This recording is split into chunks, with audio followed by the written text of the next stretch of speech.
Oh no. Yeah, I think my internet was not quite back when one part of the ghost thing loaded. We'll get to that in a second. Hey everybody, welcome back. It's Golden VCR. Thank you for your patience over the past 8 minutes while I figured out my internet connection, and over the past week while I've been away. Happy to be back. Let's do it. Let's tape.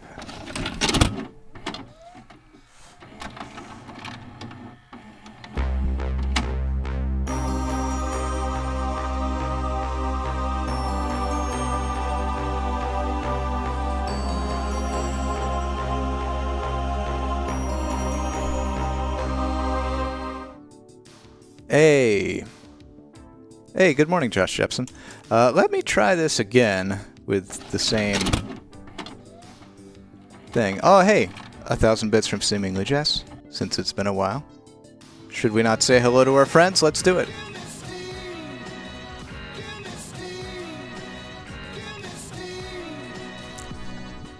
All right. Oh, Green Day, thanks for gifting Josh a sub.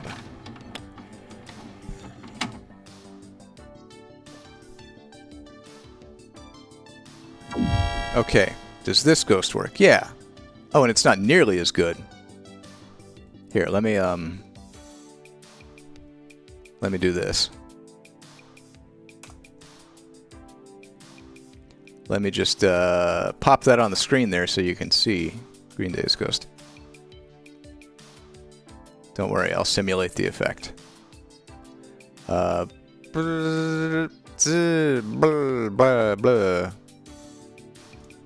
Ghost.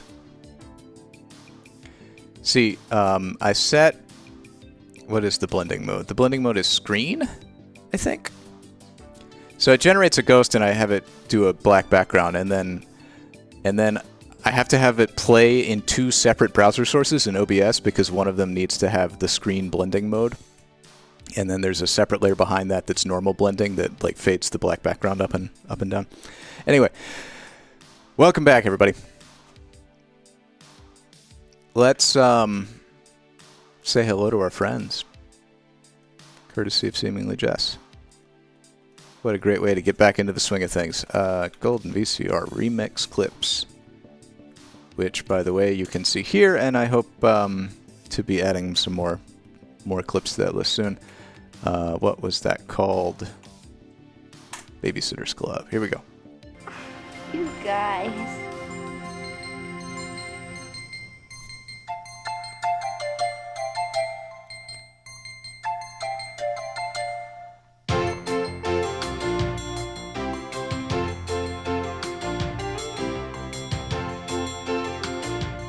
Jepsy.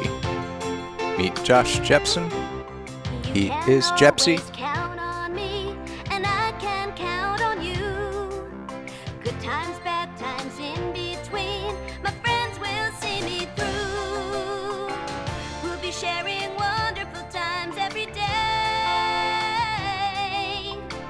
All together singing our song, growing in every way. Say hello to your friends. Say hello to the people who care. This is not in sync. There's a delay between my voice and the audio you're hearing.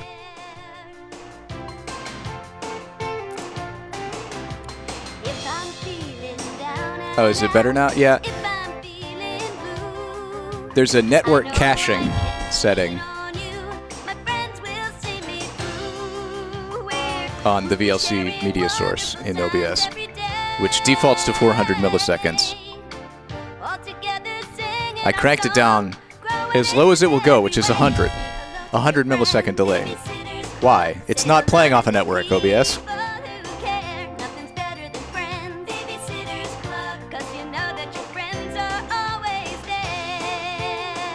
Hello, friends.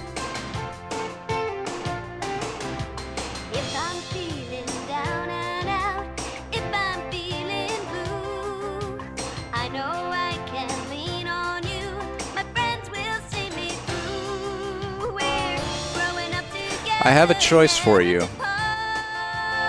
for our first tape back.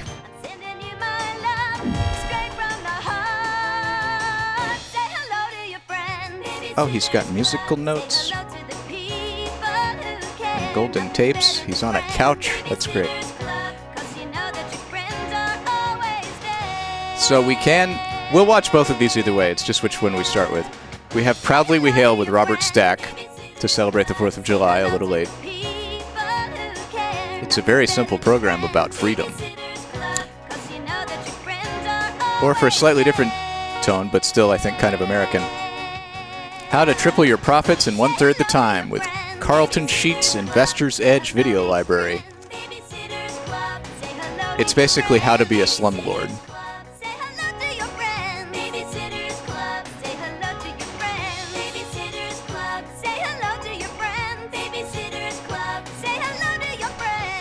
How to edge your investors.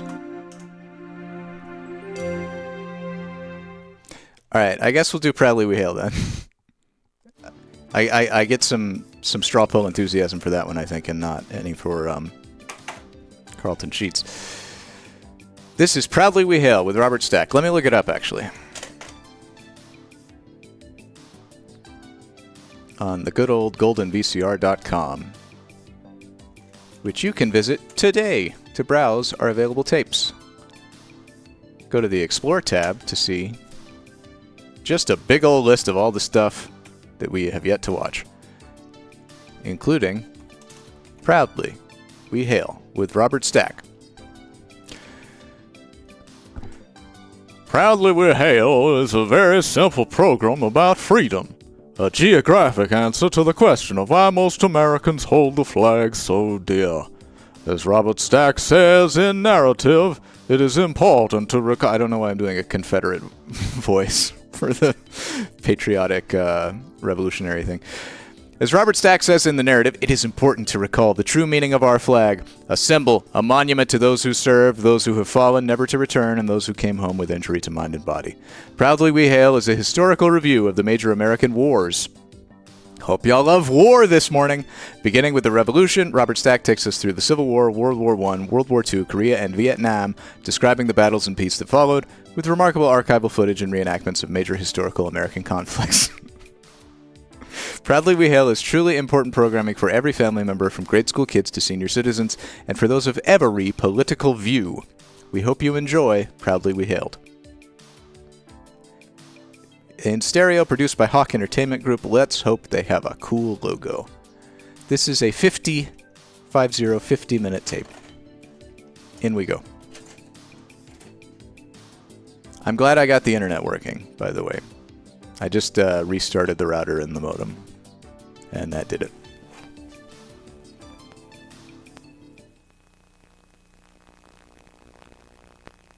I was worried that some of our friends were over here for the 4th of July. Oh my God, yes!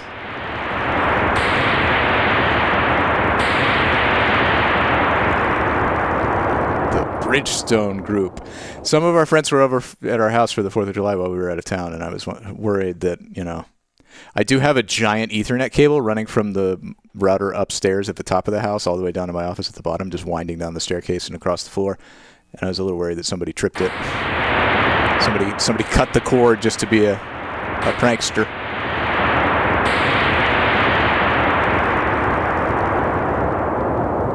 That is a powerful intro.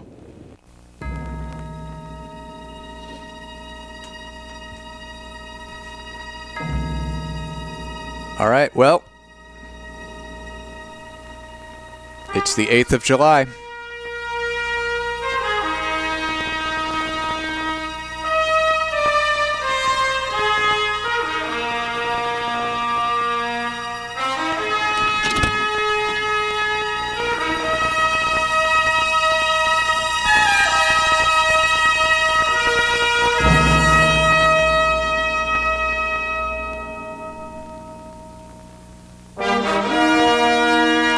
This is like a Commodore Amiga cracktro of American patriotism.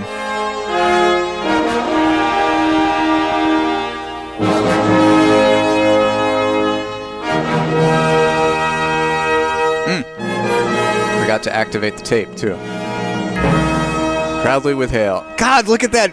What is that font? The Statue of Liberty. the Capitol, the great memorial to Abraham Lincoln.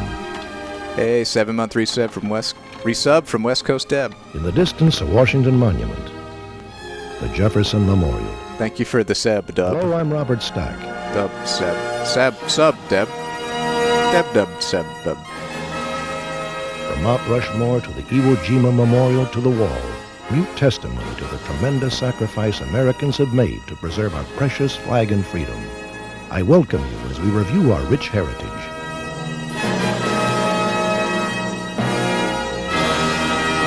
I'm making some steel-cut oats, Haley, if you want some for your numb mouth.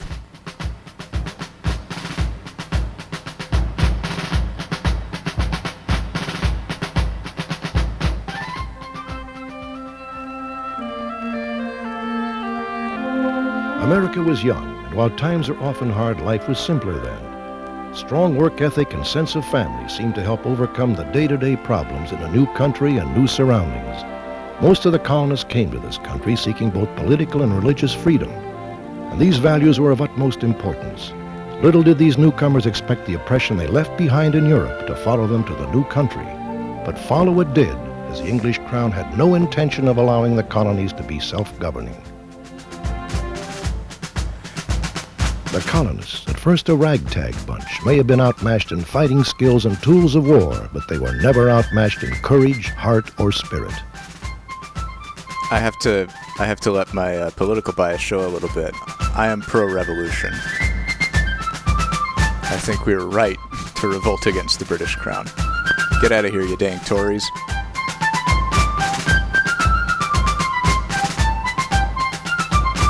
Many on both sides gave their lives as we fought up and down the eastern seaboard in an effort to drive the British invaders from our shores.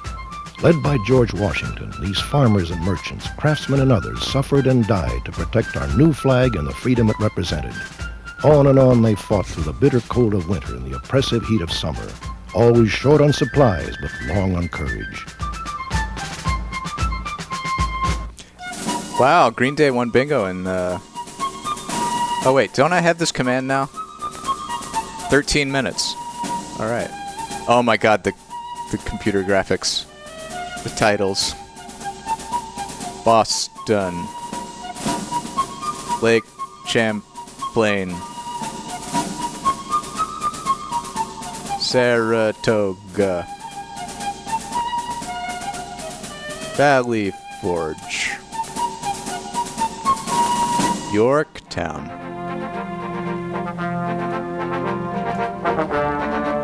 Congrats on winning bingo. 1,000 points to Green Day Rock. Finally, on October 19, 1781, George Washington accepted the surrender of Cornwallis and his entire British army after handing them a resounding defeat at Yorktown. Throughout the colonies, the British laid down their weapons and suddenly it was over. America was free, free to seek its own destiny.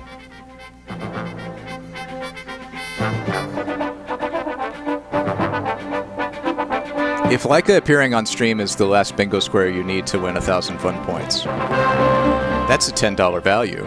If you want to PayPal Haley $10, go for it. And with the end of the war and the acceptance of the Declaration of Independence of 1776, life began anew. Colonies no more, now the United States of America. America was able to meet the challenge of a free people and to answer the questions of self-government that lay ahead. This seems, this documentary about America's wars seems pretty light and fluffy. Oh no. Shit.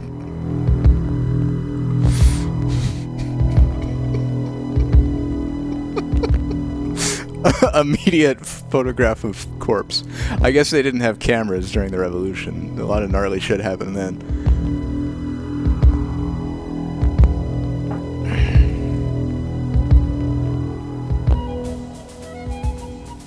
Okay, so the Civil War was, in fact, in my opinion, a bad time. But even as America had lived in peace for almost 100 years, the war that was to come upon her was to be one of the most devastating in history. Even as the signs of war were on the horizon, most of the country lived in relative peace and harmony. But that was not to last long, as the moral question of slavery came between North and South. Federal government intervention or states' rights. Indeed, slavery was the issue that divided the country and triggered the Civil War. Everyone who got killed in the Civil War did not get killed for a good reason. Is war ever justified? Listen, this is a stream where we watch videotapes. I'm not here to answer that for you.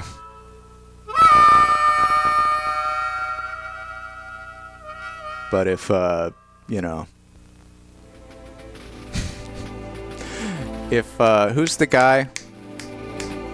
Soldiers on both sides began to... Who's the guy who battle at hand. went through war and then didn't like it? Be the bloodiest battle in the nation's history. If we believe him, which I think he has more experience than I do, if he is to be believed, then it's bad. Even with the consequences of such a conflict, the young men spoiled for battle. Kurt Vonnegut is who I was thinking of, but I realized it's kind of a universal statement. If the war was fought on shore, it was equally fought on the high seas with young men being pressed into service. Black and white alike, they fought throughout the South, fought for the concept that every man has a right to be free. They fought valiantly and saw their duty clearly.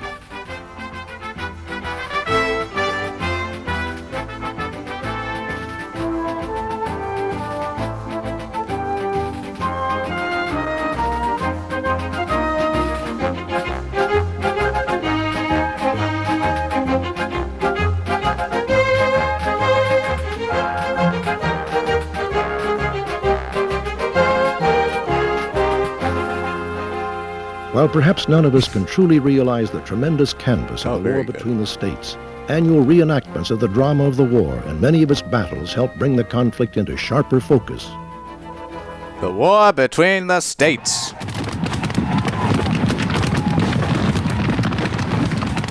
Is anyone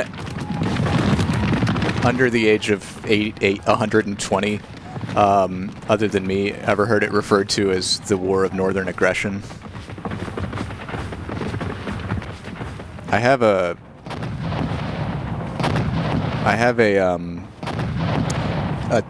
school textbook somewhere. In sheer intensity, there's been no war ever like the Civil War. In battle after battle, the losses were staggering. With improved tools of war, actually, let me see if I can find it. Dramatically, and without much battlefield medicine, a great many of the injured ultimately died. Many of the battles were inconclusive, as men from both sides defended their flags with determination and valor.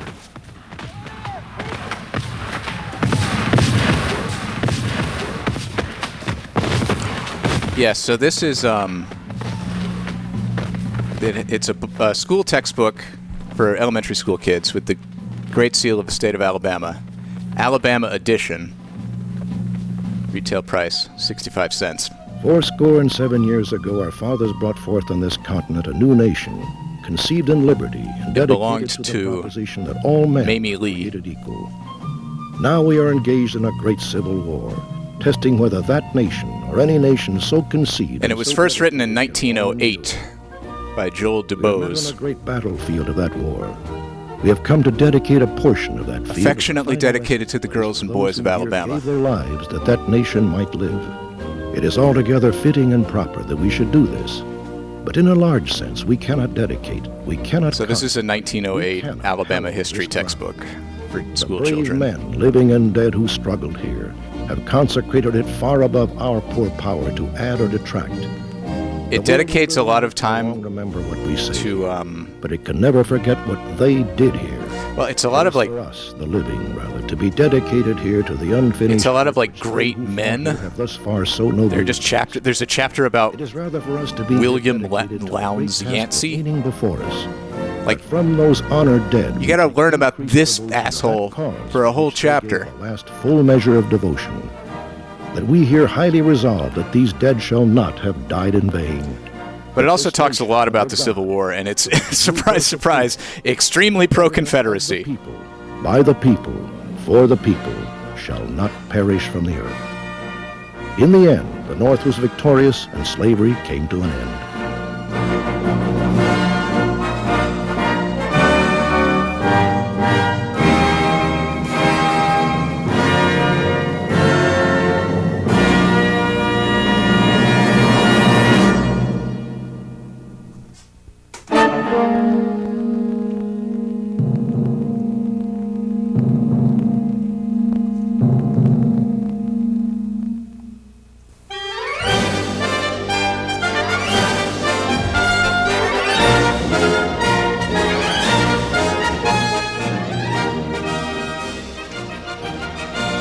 America was at peace. The Industrial Revolution was in full swing. There was a chicken in every pot and the country was hard at work and play.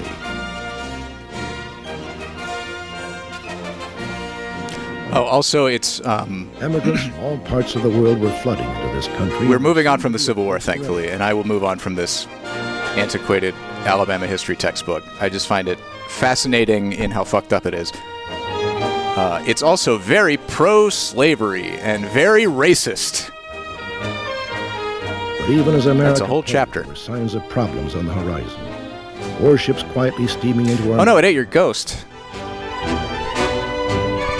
This was not mine, no. Concerned some. It surely didn't. I was not. Civil War veterans I was not in school in 1908, thankfully. Pittsburgh, Mississippi. Let me see what happened to the ghost. Ghost of a Yankee soldier and a Confederate soldier. It probably, maybe it didn't like that. Their war. Now, oh no, wait. No, that I saw that one. Yeah, I saw that one show up on stream. Conflict in Europe.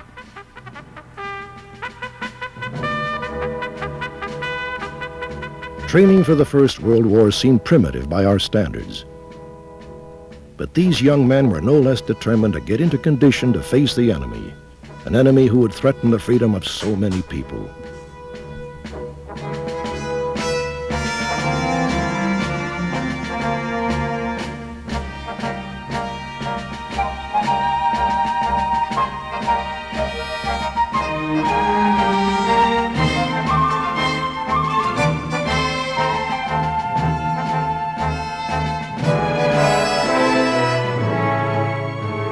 God, of all the wars that are...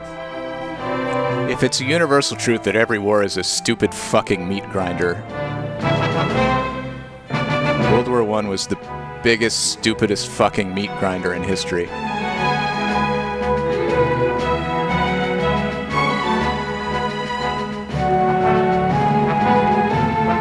If some of the training looked more like recreation, most of it was very serious and very real. I read the signs of war appeared to a greater degree. I read All Quiet on the Western Front many years ago. Men and women prepared to meet the impending conflict. Women played an important role too. In fact, that's where the great nickname Rosie the Riveter was coined. The Rosies throughout America added a great deal to the war effort. As the first tanks rolled off the assembly line, some met with unexpected and immediate disaster at the proving grounds in Michigan.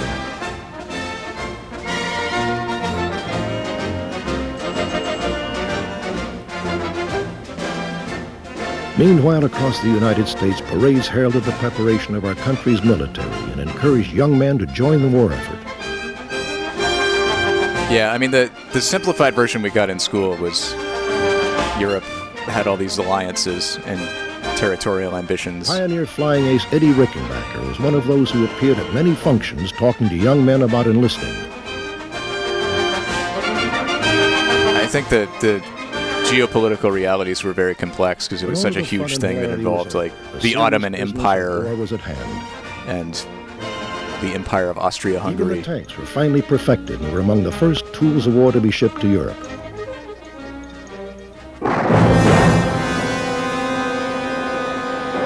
But it was just, you know, a lot of old-fashioned ideas about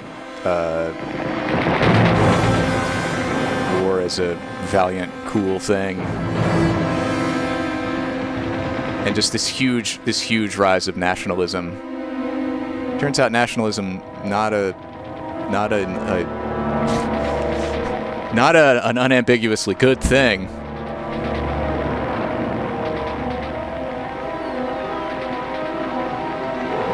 And then this was like, you know, this like this was the beginning of this huge explosion of the military-industrial complex, and they had all these cool new guns, and they really wanted to use them anyway.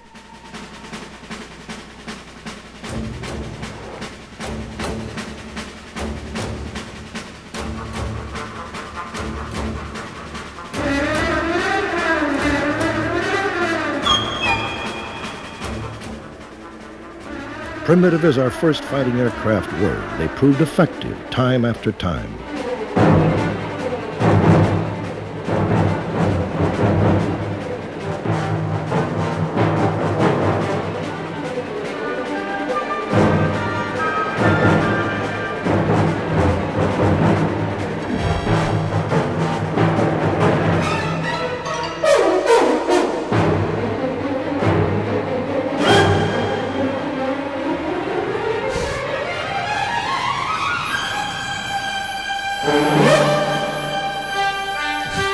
What a cool penguin.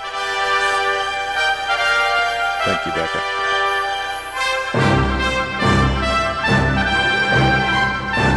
So when I said this was light and fluffy, what I mean is that we're not like getting a lot of intense history about the hows and whys and the military tactics, the battles. Well, that was not to be. It's just like, this was a war, and then a bunch of footage of the war set to dramatic music. To celebrate the end of World War I.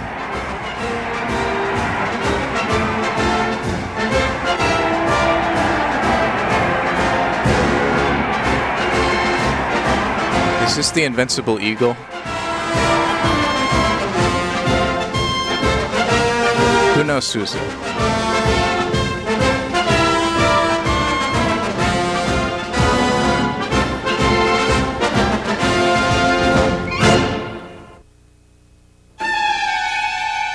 Alright, how long until we see Hitler in this stream?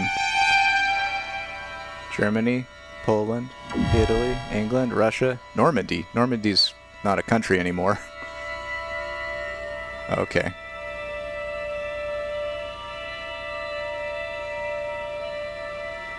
Wow.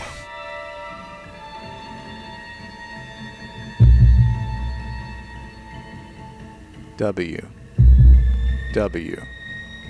And then also ORLD AR. 2.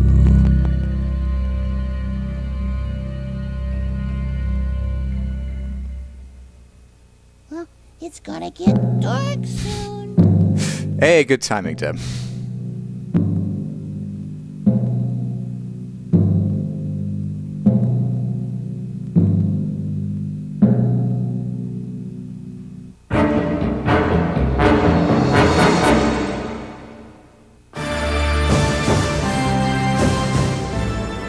December 7th, 1941. In spite of our best efforts, we are at war once again. Few Americans will ever forget that Sunday morning when the peace and quiet and serenity of Pearl Harbor was shattered by an unprovoked and treacherous attack by the Japanese Empire. In a stirring address to Congress the following day, President Roosevelt called it a day that will live in infamy. Bella, the fucking Lee Slend Act. Come on, we were in that As the shit. bombing began, there were strikes against Pearl Harbor, where many American ships were hit and sunk, as well as against the Waikiki district of Honolulu. Caught by surprise, Americans quickly evacuated the most dangerous areas and began the job of putting out the fires and freeing others trapped by fire and debris. You can't just ship tremendous amount of ship a million boys off to join a global conflict like that. You got to build up to it. Against the canvas of death and destruction.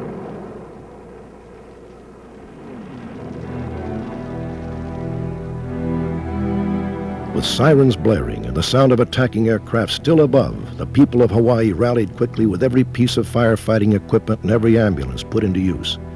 Pearl Harbor, the scene of massive destruction and death, was eerie, shrouded in smoke with twisted skeletons of steel. Well, it is about America, you know. We only have...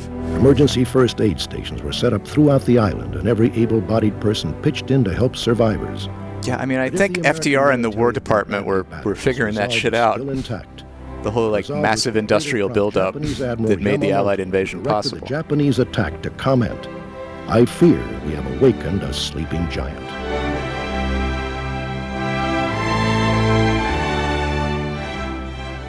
I ask that the Congress declare that since the unprovoked and dastardly attack by Japan on Sunday, December 7th, 1941, a state of war has existed between the United States and the Japanese Empire.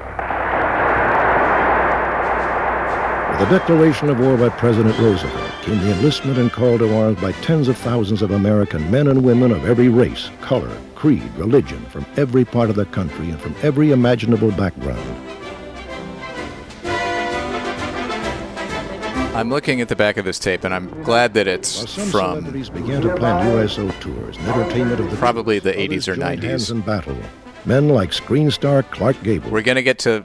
I do. Remember when Vietnam was the Jimmy last Stewart war joined the that we Air Force. did? And then there were no more wars and just decades of peace. I'm excited to learn about those decades of Glenn peace Ford. and then have that be the end. I taught aerial gunnery. Others like Alan Ladd, Ronald Reagan, and Marine Sergeant Tyrone Power all served.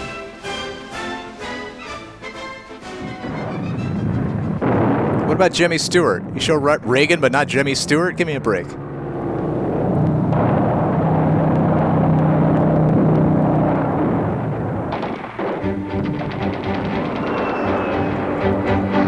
As the war increased in intensity, we found ourselves fighting in the jungles of New Guinea, the foreign shores of the Aleutians, in the sweltering heat of the Pacific Islands, in the freezing cold of the sky. For those who don't know or remember, Reagan was a Hollywood actor before getting into politics. In Burma, Iceland and Norway, and the Philippines, in Iran and France and Italy, and China.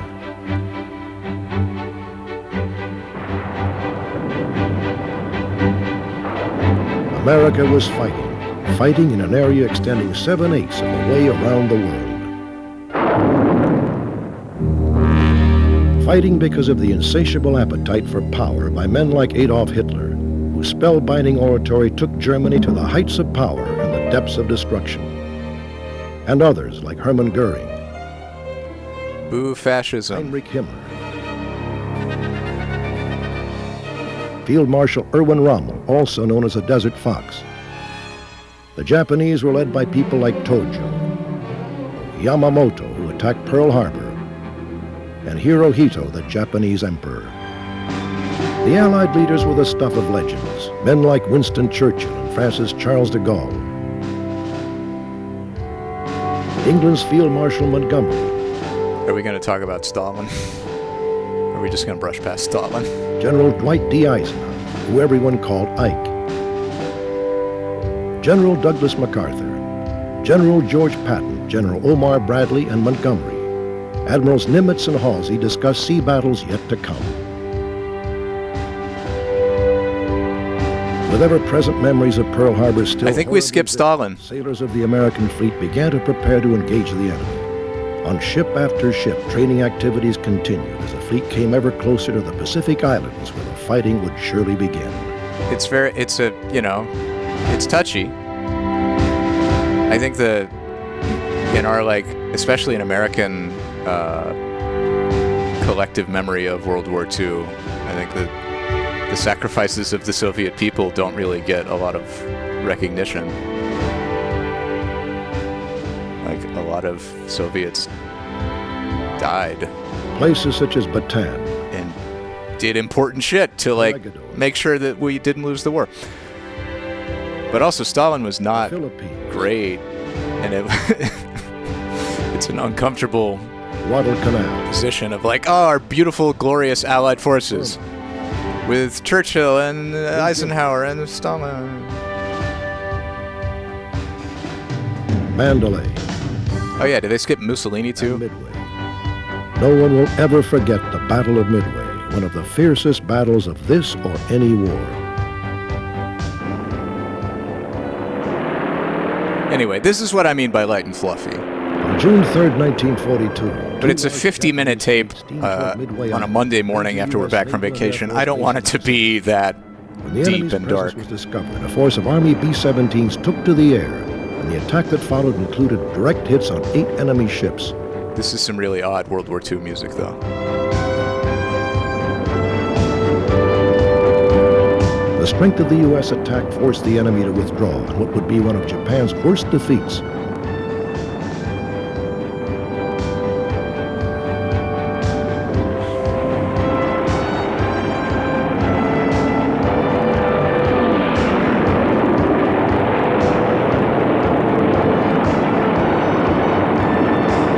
Jeez, that's a lot of anti-aircraft fire. The Japanese lost 3 aircraft carriers, 2 battleships badly damaged, 2 heavy cruisers sunk and 3 damaged, 1 light cruiser damaged, and 3 destroyers sent to the bottom. Well, The Japanese turned in full retreat. for the Navy, I guess.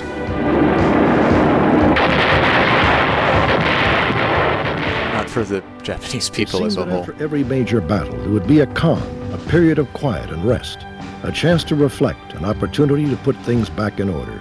But frequently it was only the calm before another storm.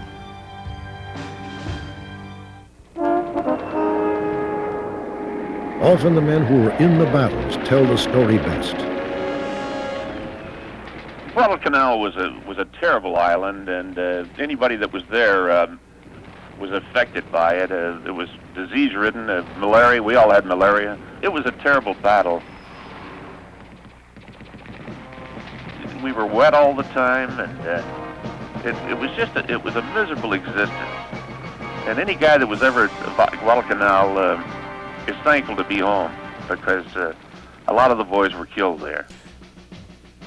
It's been a long time since I've watched HBO's The Pacific, Landed at Guadalcanal, 1942. but it's a very good And it was depiction first, of the horror and misery of the Pacific battle, campaign. Of World War II. The Marines were the first there. The Marines ashore took a tremendous beating. Our Navy had to leave.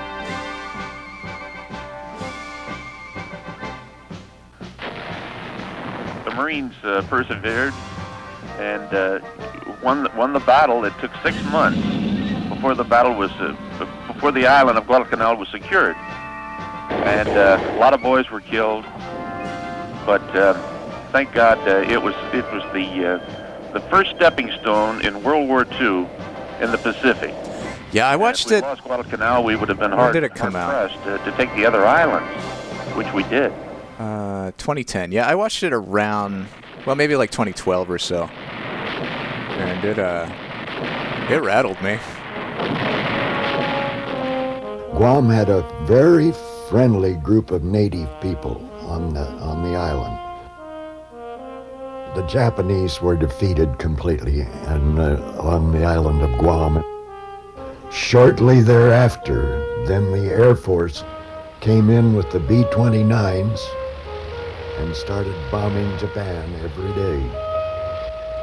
Those B-29s, and they were taking off to bomb Japan. It looked like a flock of ducks up there. There were so many of them.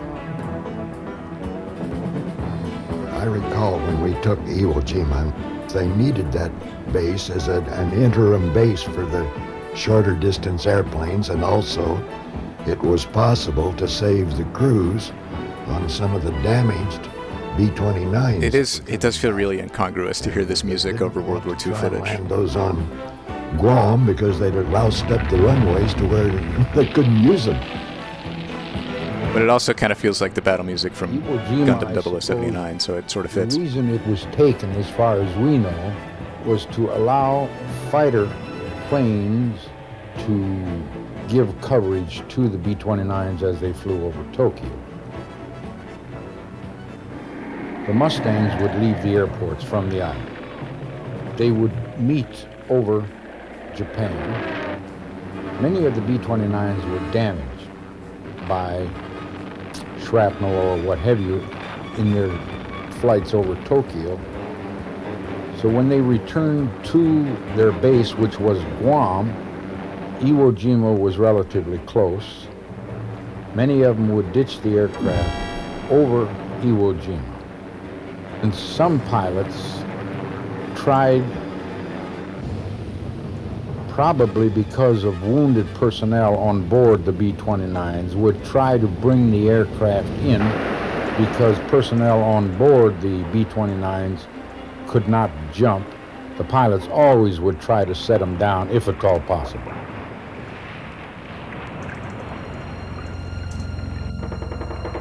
On February 14, 1945, the American 4th and 5th Divisions invaded the tiny island of Iwo Jima, just 750 miles from the Japanese mainland.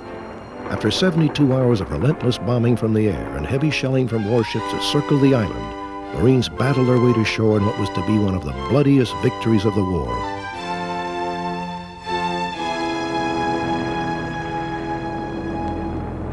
Early Tuesday, June 6, Bomber Bill. 1944, thousands of American, British, and Canadian soldiers in the greatest air and sea bombardment. How do we make war cute? attacked Germany's defenses at Normandy. Many German coastal batteries were silenced by 10,000 tons of bombs and shelling by an incredible 640 naval ships. Much of the credit for victory goes to the airborne forces who were parachuted during the night behind the Atlantic Wall to provide cover as the first troops were scrambling up the beaches. I was in the invasion of Normandy, which was one of the greatest armadas ever presented during wartime. When the ships started shelling and they started moving into the beach, the noise was unbelievable. We didn't know whether we were going to make it or not. HBO's Band of Brothers, Boys hit the beaches. also an incredible miniseries. Was rough going. We had bad weather at the time, and they took quite a beating to begin with. There was plenty of fire and action going on. There was plenty of losses on each side, and it was one battle that I think will stick with all veterans who were there.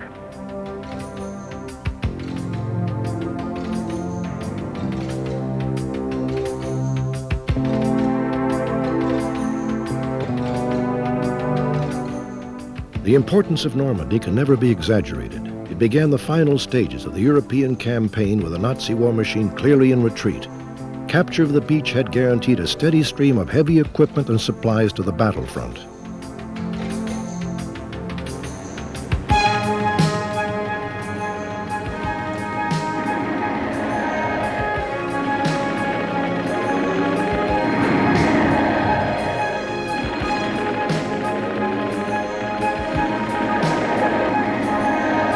During World War II, I was flying out of England in a B-24 bomber. As a right-waist gunner, we'd made a few raids into Germany, and the flak got us, so I could see the number 4 engine was burning pretty bad. And about that time, the fighters come in, about 3 abreast, and start lobbing something at us, and the airplane blew up. I do like the oral history angle of this tape. When I come to, and finally blossomed out, and I looked around, couldn't see anything but pieces falling down. And I landed, and they shot me. They should have done this for all the wars. I wish they had Finally got me to the hospital, and then they took first-hand me to accounts of the revolution. 17B.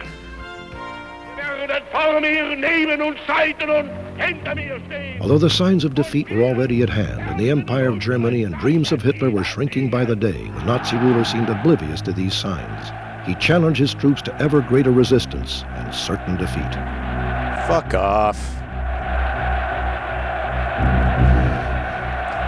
Oh, wartime atrocities. Oh, genocide. You don't love to see them. With the Axis powers clearly in retreat, the Allies continued northward, chasing the Germans from one French village to another and getting ever closer to the Rhine River, separating France and Germany. We were in Germany, getting ready to cross the Rhine River. We had convoys from one sector to another. And we were like in between our own artillery and the front. Hey, 1,000 bits from Circle Now Squared. How about a palate cleanser after war? With some bells and whistles. I'm all for that, thank you. I had no shrapnel at all. But that still didn't save me. I still lost my eyesight. We got Korea and Vietnam, and then we'll be War, and in such done with war forever. The battles once in sight Oh, it's dogs. took on even greater meaning, for the end was clearly in sight. Still, there were times for a break from the war, and none brought bigger smiles than the tireless team of Bing Crosby and Bob Hope. Mares-y-dotes and dozy-dotes, and little lambs-y-divey, a kiddly-divey too, wouldn't you? Mares-y-dotes and dozy-dotes, and little lambs-y-divey, a kiddly-divey too, wouldn't you? A-dum-dum-dee-dee.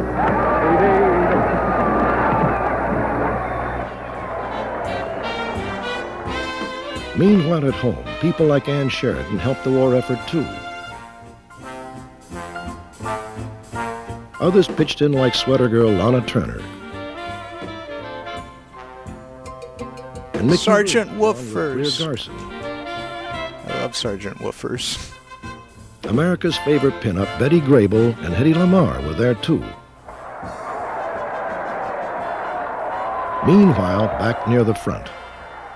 Patty, we're going to do a little scene for you now, ladies and gentlemen. You might enjoy it. It's a little scene that's set in Central Park. Shows a boy and a girl walking through the park. I play the part of the boy. Well, some night, Some night, some park, some park, some moon, some moon, some bench, some bench, some grass, some grass. some dew. I don't. Bob got a lot of mileage out of that. Hey. While there was temporary laughter in some places, the war in Germany was going on in earnest.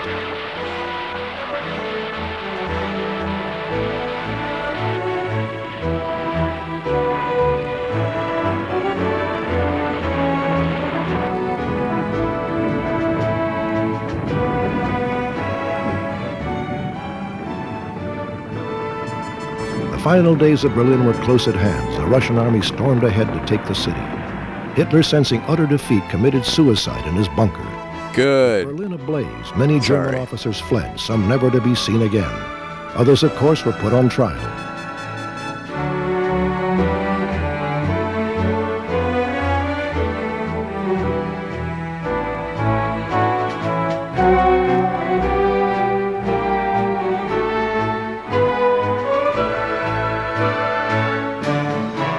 Finally, in May of 1945, the war was over in Europe. The Germans had suffered a complete and devastating defeat. It was the end of the Third Reich. Although the war had ended in Europe, the war against the Empire of Japan continued. Oh On no. August 6, 1945, the B-29 Enola Gay was sent over the skies of Hiroshima, bearing the first atomic bomb. It's gonna The get Japanese had dark. vowed never to surrender, even in the face of tremendous loss of life. Finally, plans were made to end the war by deploying the most destructive weapon in the history of mankind, the atom bomb.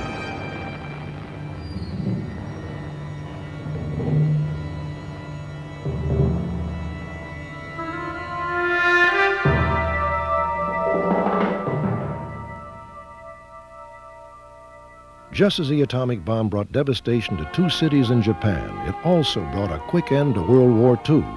Just 5 days later, after deployment of the second bomb, the Japanese surrendered unconditionally.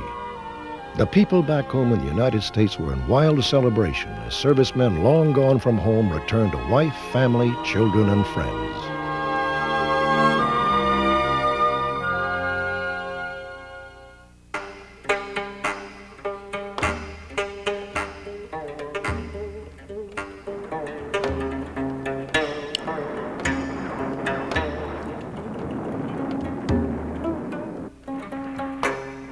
The Korean War was long on suffering and casualties and acts of heroism, but short on goals. Perhaps General Douglas MacArthur said it best. It is fatal to enter any war without the will to win it. Even in the face of this message, the American troops fought valiantly. I guess they didn't Perhaps bother to mention Stalin being on our side, because then they'd have to explain why Stalin was no longer on our side. Always remember those short Korean days in the bitter cold of winter, sky filled with smoke and haze. Some 5 years later. Korea always seemed so cold. The temperatures were low. In battle after battle, it always seemed to snow. We were really just young kids then, the first time on our own.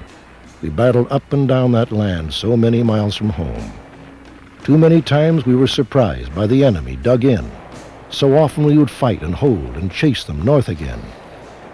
We'd crawl to new positions. The word would come, stay low.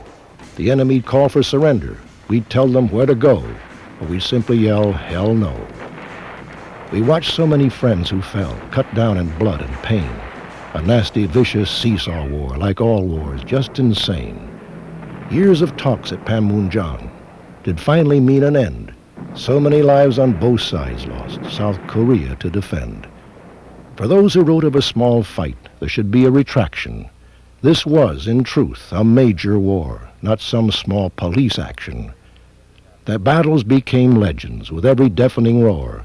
The names etched forever in our minds: Seoul, Busan, the Chosin Reservoir. Overlooking the blue Pacific, there are statues that seem to wait, searching across the ocean for friends swallowed by their fate.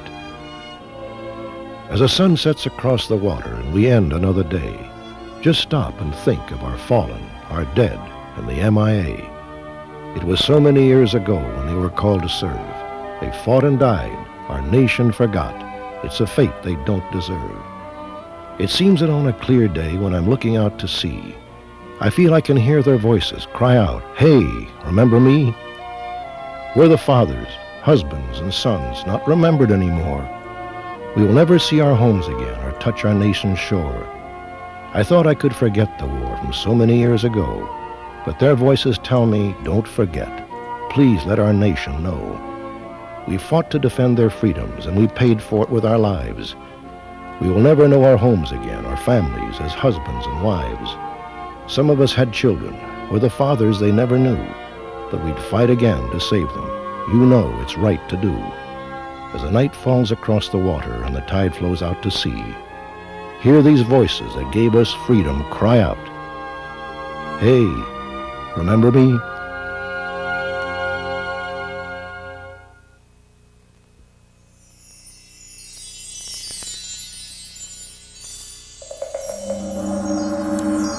The mystical jingling bells of Vietnam.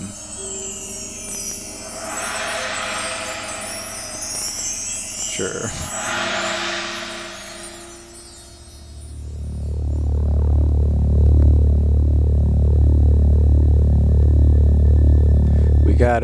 We got 6 minutes of Vietnam here.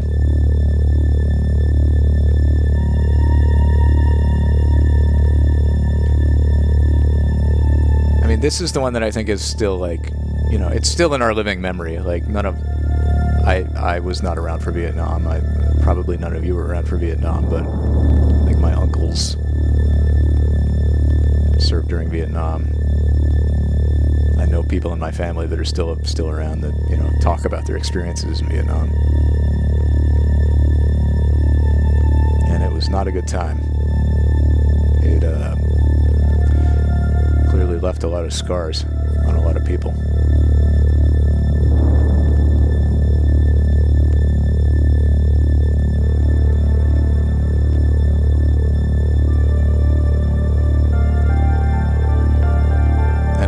This tape's editorial bent will be on Vietnam.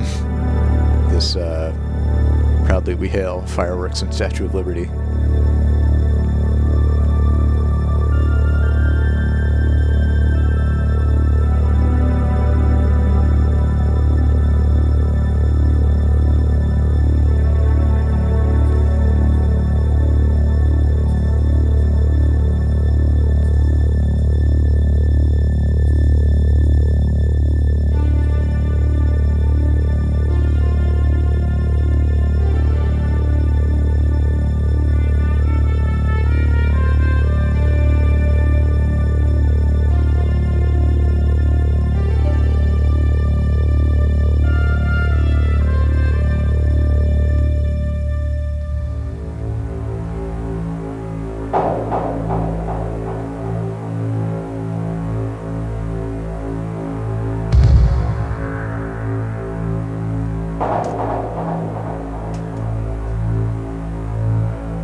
Maybe this one will have no commentary at all, and it's just letting the slow motion footage and scary music speak for itself. I don't know.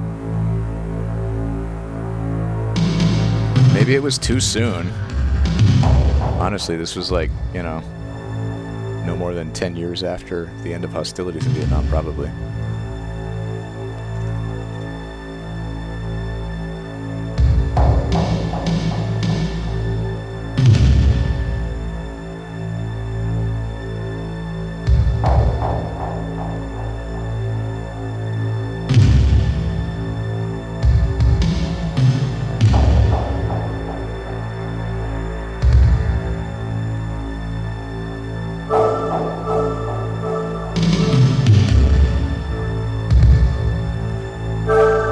I mean, if nothing else, it was a huge, I think, like generational inflection point where older people had grown up in a world where the military-industrial complex was a good thing that we were all behind, that helped save the world from a truly,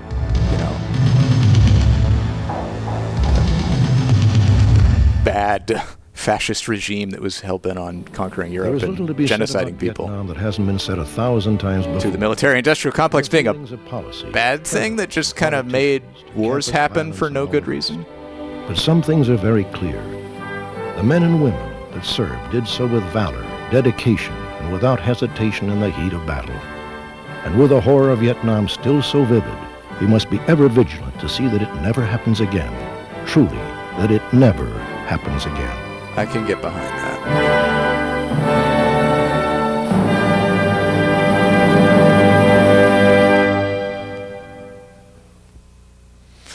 And it never happened again. Oh, good. Decades of peace. Decades of peace. America is now in a posture of peace. Yes. We've all seen the threats to this peace come tumbling We love down in peace. Germany, other Eastern European countries, Panama, even the Soviet Union. Tyranny is on the run.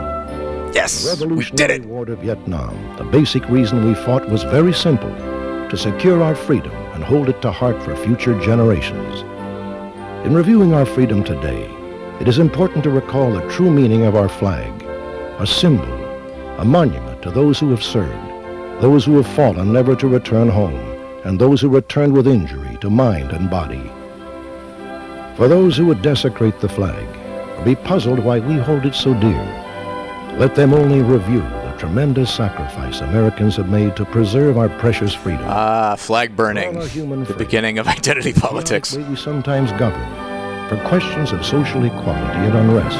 For all of these failings, one thing rings crystal clear: we are free. And it appears much of the rest of the world is trying to catch that contagious spirit. Truly, America, the beautiful. Let's help them catch that spirit with our Patriot missiles. Okay.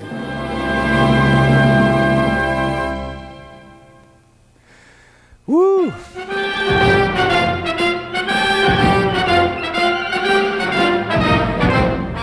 I'll be honest, I did not read this before we watched, before I brought it up to watch. I was hoping it was going to be like, hooray, we did some cool stuff in 1770 whatever.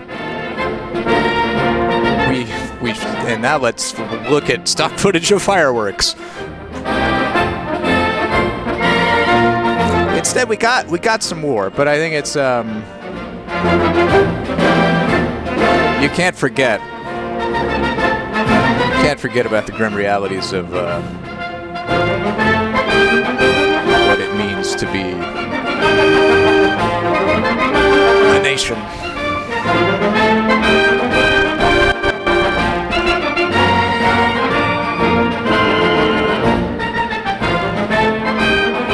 And we did get some Sousa in here. Quite a lot of Sousa, actually.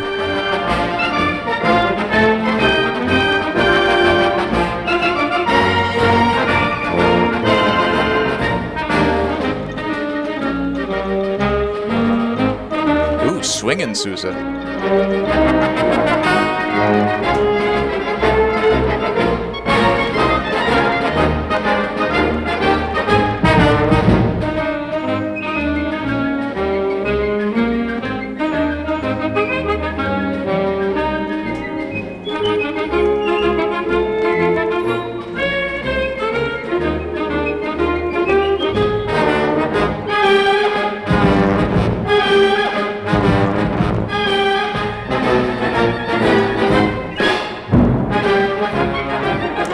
Kid songs Home on the Range. That's a good idea for the theme. As much as I distrust kid songs, seems like a good way to get back into the spirit of Golden VCR.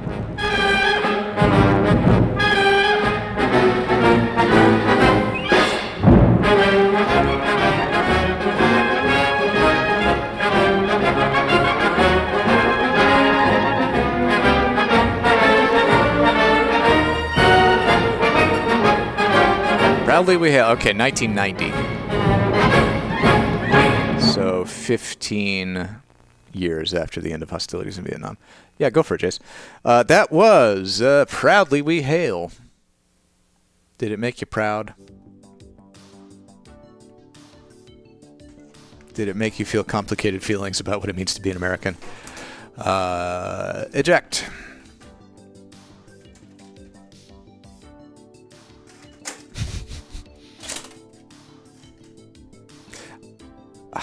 I really wish. Oh, sticker came off. I really wish I had kept the shirt that I found cleaning out my mom's house that I think had been given to my brother when he was, 5 or 6 years old during Desert Storm. It was just a blue child's t-shirt with a cartoon tornado with like big muscle arms, and it said, "I support Operation Desert Storm."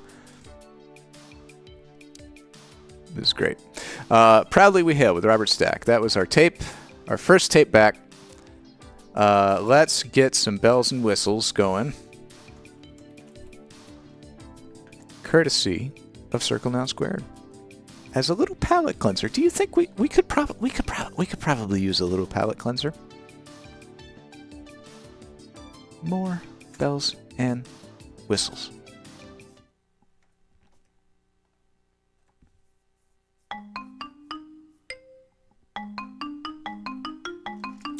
And then I have a pot of oatmeal upstairs that I'm going to go grab a bowl from. And while we do that, I'm going to put in, I think we can finish watching the setup, this PlayStation 2 golf tape. With the weird, like, patronizing instructor dude that they cut to. It's just like, "Did you do it right? You did, I bet. Keep doing it right, idiot." Do I have a funny way of saying the name of the sport golf? That's never occurred to me. But I see it commented on a lot.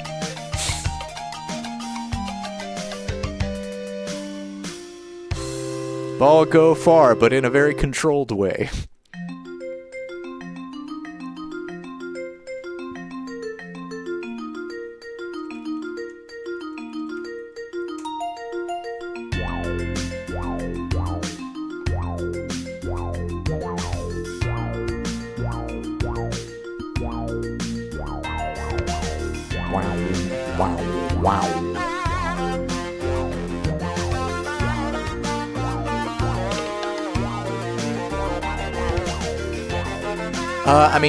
Shuffleboard or like curling are sports where ball can go too far.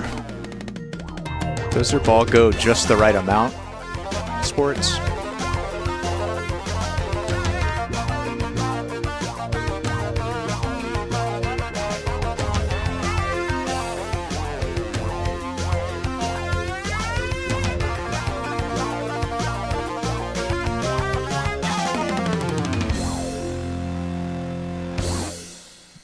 Hey, thank you, Circle Not Squared, for that. Let's not do that. Let's pop this buddy back in here and return for just a moment to the Natural Golf Swing System, Tape 1, the setup. He's the first natural golfer. And a testament. I don't think there's much left on this tape, so I will hurry. I'll be right back. Continues to make golf shots on a dead straight target. 87% of this game is knowing what it's all about. And the main thing is knowledge. The rest is insight. Also from Pipeline Productions, complete your set of the Mo Norman series with Mo Norman, the Short Game, a one-on-one presentation of short game techniques with Mo Norman and golf professional Todd Graves. It's strictly feel. That's all this shot is. Look, I'm going to feel it to the hole. I felt it to the hole. And the Mo Norman Clinic, a full instructional clinic with Mo Norman including basic fundamentals and in-depth swing analysis. Gone with the Wind. My favorite song, Gone with the Wind. These additional videos are available separately or get all three at a reduced price in the Mo Norman's Collector Series. To order this video collection and find out more about the natural golf clubs that Mo plays with, call 888-NAT-GOLF or visit our website at naturalgolf.com. Kiowa Island, a beautiful tapestry of land and sea near Charleston, South Carolina. 5 breathtaking courses, the site of the 1991 Ryder Cup and the 2001 inaugural UBS Warburg Cup. 10 miles of pristine private beach. Relax at the oceanfront Kiowa Island Inn or in a charming villa or luxury home. Kiowa Island. Start your adventure now. But if you really want to have fun playing this game, start off with a few lessons to get you on the right track. Natural Golf offers several instructional formats, including the one-day school, where you'll learn the setup and swing. This is the ideal way to learn or reinforce the fundamentals of natural golf. Classes are limited to a 4-to-1 student-teacher ratio for guaranteed game improvement for all attendees. Or enjoy the 2-day school, packed with instruction on swing fundamentals and the short game.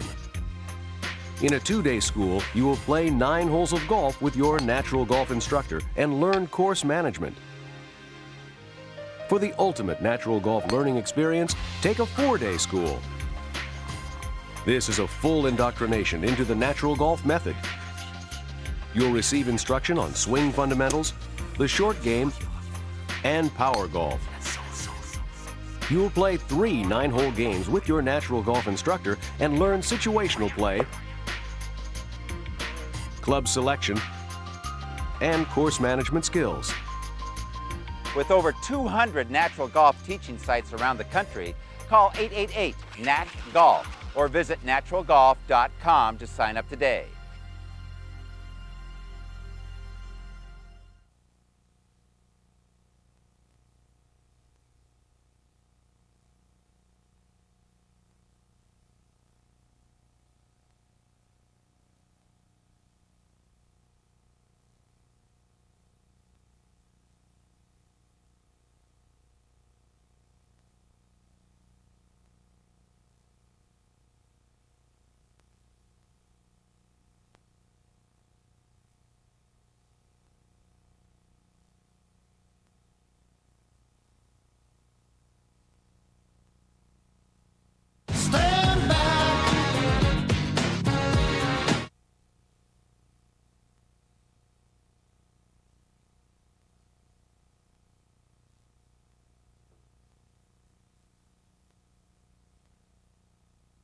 Damn it, I can't believe I missed the part that's just ads and promotions. Those are my favorite parts. What did we learn from golf tape? I'm curious because I wasn't here. I just had it pulled up on my phone. Oh man, the computer-generated modeling was good though, wasn't it? Okay. I'm sure you learned something. That's it for this tape. Let's see. Carleton Sheets, Investor's Edge, Video Library, How to Triple Your Profits in 1/3 the time. We're getting into this right now. Running time 77 minutes. This is not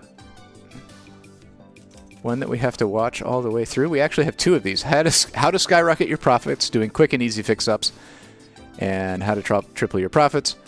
What you'll learn: why apartment buildings are less expensive than homes. Why it's easier to find good deals on apartment buildings. How big your first apartment purchase should be. Yeah, how to be a slumlord. So this is going to be how to be a slumlord with Carleton Sheets. Let's check it out.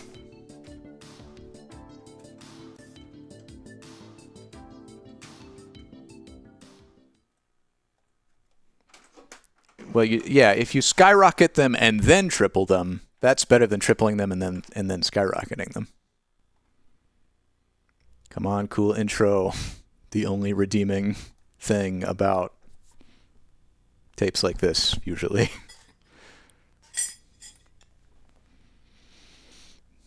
We will see, we will see. Surely something will happen.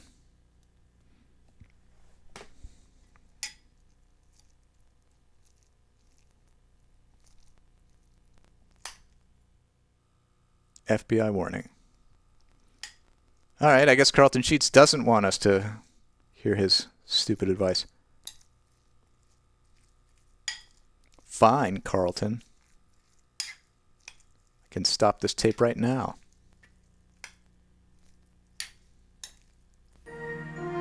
Ooh, yes. The Professional Education Institute. Oh, this is recorded in EP speed, which is why it looks crappy and why it rewinds so fast. I don't know Celsius, but that sounds like a lot. It's also a lot here. Hi, I'm Carleton Sheets, and I'm so excited about the program we're going to be doing today, which I've entitled Triple Your Profits in a Third the Time. You're going to learn how, by buying multifamily properties and making some small cosmetic improvements, you can dramatically increase the value of that property. The landlord special. For example, in this multifamily property that I've purchased, no money down, I'm going to be doing some landscaping, repainting the building, finishing the parking lot. And by spending a small amount of money, I will be raising the value of this property about $150,000. Raising the rent. So sit You're back, raising the rent, you asshole. Learn what I think is the very best way to make big profits, and that is by buying multifamily properties. And displacing all the residents. Welcome to the Carleton Sheets Real Estate video series and this presentation. Oh, I bet all of these are usually like Carleton Sheets. just boring ass lectures in front of an audience. Yeah, seminars. Thank you. Thank you so much. I hope I justify that applause in about an hour, hour and a half when we're all through. But you know, I really am excited about the program we're going to be doing now on multifamily properties, which I have entitled Triple Your Profits in a Third Your Time, because you literally can do that with multifamily properties. I'm going to start off talking about the advantages and disadvantages of multifamily properties, but I want to tell you that I was not privy to sitting down and weighing out all the advantages and disadvantages before I got in the business. I kind of was forced in the back door because I was fired from my job, as many of you know, and I was looking for a good educational course to attend as my very first one, and it happened to be on partnership. Advantage of multifamily homes. To me, the thought of going to a More families you can get money out of. But there's no other one scheduled in my area. Disadvantages of multifamily homes. Absolutely excited. You have to work harder to keep them from that partners provided collectively buying multifamily properties. Organizing against and you. It never even occurred to me way back then You have to deal with more single-family homes might be a good investment. You have to And more even families though to today displace. I recommend in my home study course that people, when they're just getting started, should look at single-family homes for a number of reasons, which I'll mention in just a moment. Nonetheless, the big money, and I mean really big money in real estate, is made through multifamily properties. Why would you want to buy? I used to not be so like radicalized. Landlords should be killed. Multifamily properties on a per unit basis are much, much less expensive than. But the higher the rent gets and the higher the cost of living example, gets, in some of the more people metropolitan areas of this country, San Francisco, Los feel Angeles, that way. New York, Boston, single-family homes many times. For the record, I like my landlord. Buying They're them great. and being able to rent them out for a sufficient income to justify But the system, purchase and to cover all the the fact that like example, housing a is single-family unaffordable home for in some areas of the New fucking York half the area population, might not run good. $140,000 or $160,000, while you could buy a four-family for $200,000. So the price per unit becomes very critical, especially in high-cost areas. Economies of scale. When you've got a multifamily property, frequently you'll have the need for a plumber on maybe more than one unit, so they can come out and service 2 or 3 problems at the same time. Well, if you've got a single-family home, it means them traveling if there are multiple problems, and so there are certainly economies of scale, not only in purchasing but also in service contracts with multifamily. You have to be a really, really shitty landlord if your properties are so poorly maintained that plumbing emergencies are happening simultaneously at multiple units. Single-family home sellers frequently are very emotional about their property. You're dealing with an entirely different breed when you're talking about the owner of a multifamily property. So many times they are more motivated to sell, and if not more motivated, certainly more flexible. Which brings me to the next point, and that is seller financing is far more likely with multifamily properties than it is with single family. And you know, one thing I like too, and that is that management is concentrated. I mean, if I own a 30 or 50 unit apartment building, and I've owned them all the way up to about 185 units, I think, if I own a large apartment building, it is a whole lot easier for me to manage that property than it would be to manage a comparable number of single family homes. There's a lot to be said about All right, I'm going to go find another selling tape as well. And you and I both know that you make your money not when you sell property, but when you buy. You've got to buy right to sell right. So you think about selling the property at the time you buy it. And selling is easier with a multifamily property. There's a diffusion of vacancy risk. You own a couple of 3 single family homes, one becomes vacant, you've got a 33% vacancy rate. With multifamily, the chances of there being a high vacancy rate is pretty remote. On the other hand, I would say that if you did have 100 single-family homes, despite the fact that it would be very cumbersome to manage, if you had 100 single-family homes, the overall occupancy rate on the single-family would be greater than it is on the multifamily. Nonetheless, I think the ease of management offsets that. But while we're talking about advantages, let's also acknowledge the disadvantages of multifamily properties. You need to know about that as you go in. It's in no way a discouragement from your buying multifamily properties, but there's no question that tenant turnover is greater. Single-family residents will frequently occupy a single-family home for a matter of years sometimes, 2, 3, 4 years. I've even got single-family residences that have been with me as long as 10 and 12 years. With multifamily properties, usually it's a transition. So the tenants frequently will stay on an average not much longer than a year.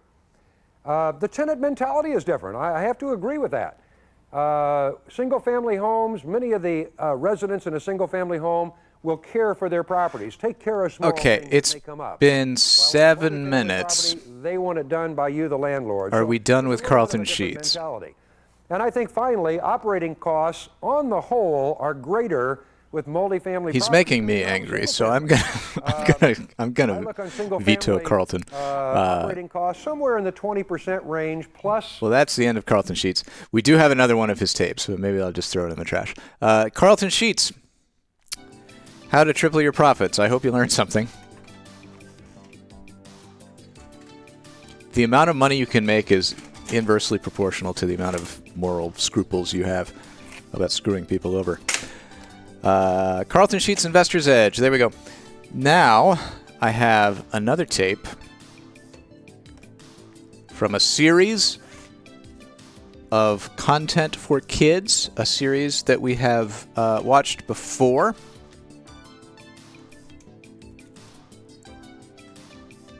It is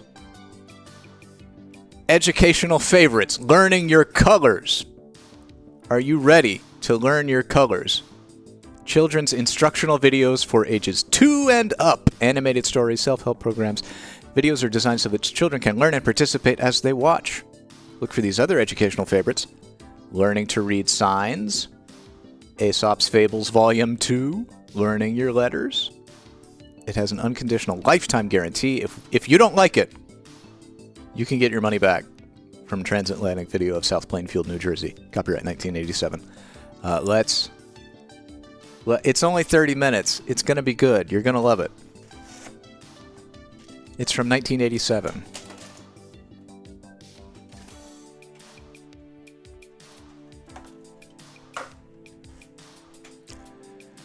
Here we go. Let's learn our colors.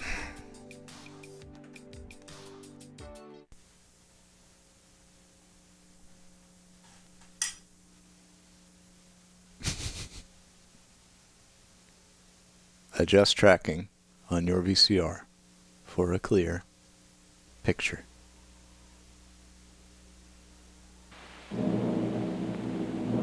Oh, this is okay. So this is an old educational short that's been dubbed onto a tape. In nature, colors are produced and seen in many interesting and different ways. I love it. The study of color is important to all of us, not only to the sensitive artist, but to the botanist. The sensitive artist. This white Caucasian girl, her physical characteristics and color are the study of anthropologists, as are these African men and Oriental children. Good Lord. Color, color, color.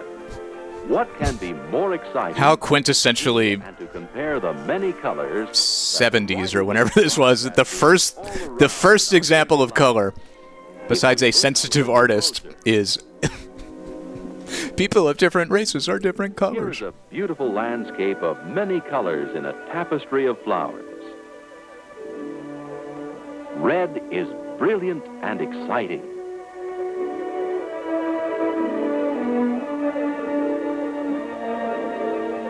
Orange is another flaming color. And yellow, bright, warm yellow. Cool lavender and purple add to the rainbow of color. Artists are sensitive, and Caucasians are white. As does this rich color magenta. I can't argue with that. White as a color in these flowers that sweep over a hillock reminds us that white, too, is beautiful. Some blends of color give us other points of view.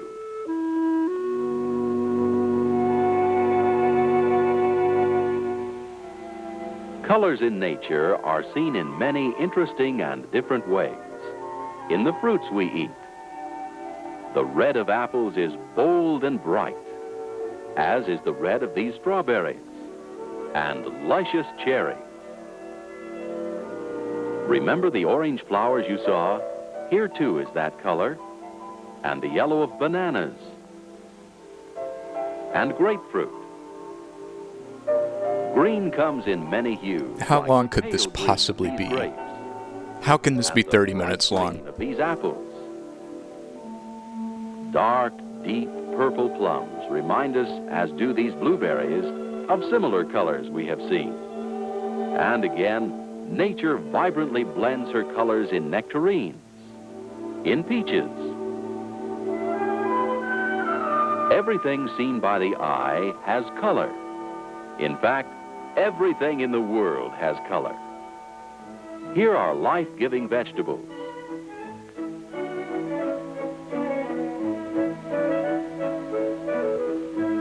Our familiar friend, red in radishes, in luscious tomatoes. Red onions can make us cry. Have you seen these in the market? Red potatoes. This does have great riff tracks energy. Purple cabbage. Sadly, I'm not a comedy writer. Purple-tipped lettuce. Look at our friend orange again in carrots. So I don't have nearly as many Yellow, too, quips. comes out in corn. And squash. Squash comes in many colors. Here it is in green. Green, green, green. One of nature's predominant colors. Lettuce. Long John celery. Moist, cool cucumbers. Spicy green peppers. Brown potatoes are no strangers. This cauliflower may remind us of white flowers. Reddish purple and white blend into these turnips. Actually, if we traveled all over the world, we could see many, many other varieties of colors of vegetables. Do you know that the human eye can see 1 million or more different colors? How many colors can you see in this mountainside if you look more closely? The tans and browns. What is the bit depth of the human eye? Look and study these rocks a little closer. You will see the reds and reddish copper tones as in this rock. Doesn't the bright yellow remind you of colors you saw in the flowers, fruits, and vegetables? My God, no. Think of all the green things in nature you can identify. Some things are green. Copper green rock.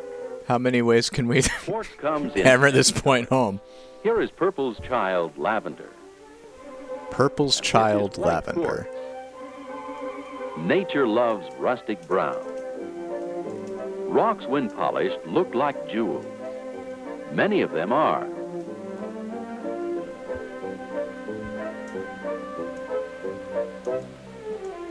Black is beautiful, as is the white of this swan.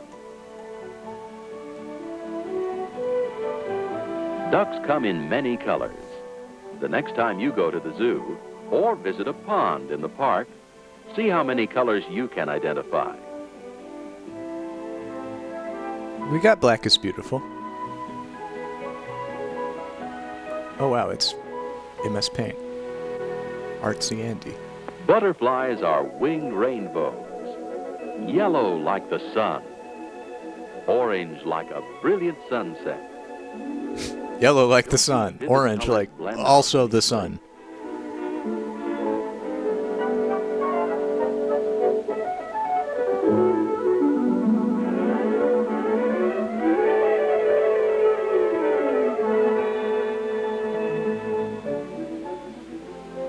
If we were in Madagascar, these brown cattle would be our domestic friends.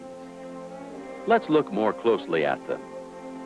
Sunny, the color yellow. Animals like these at the zoo. What? Or tan-colored lions like these. Okay, so I can actually look into that.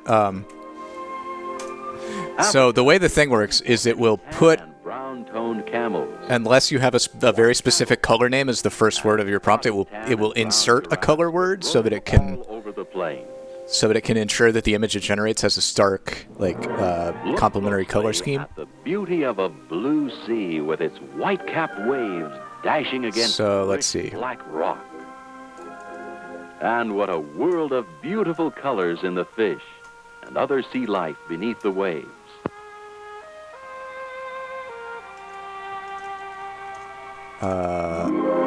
So I can look up what the actual prompt for that image was. A multicolored butterfly. That's very nice. Puppies come in many colors.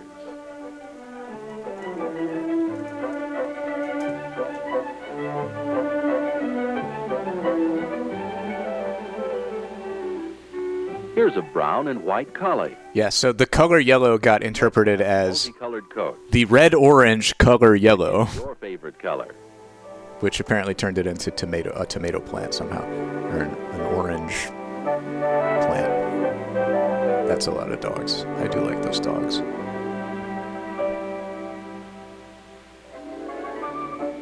Cats, too, parade a variety of shades and hues.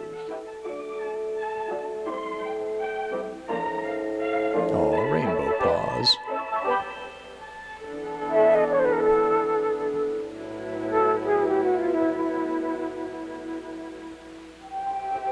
There are birds in all parts of the world. Have you noticed their colorful beaks? And they have feelings, too. Striking features. Oh, how brilliant are the feathers of a macaw.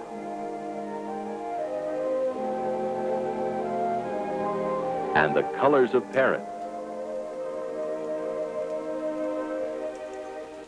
Here is a rugged oak tree. When you look a little closer, it has reddish-brown bark and green leaves. The fragrant Sunny tall bird, of eucalyptus course. tree. Its colorful bark is forever shedding. The redwoods, an American heritage. What? The tree is a heritage. Leaves that change their colors with the changing season. What does that mean?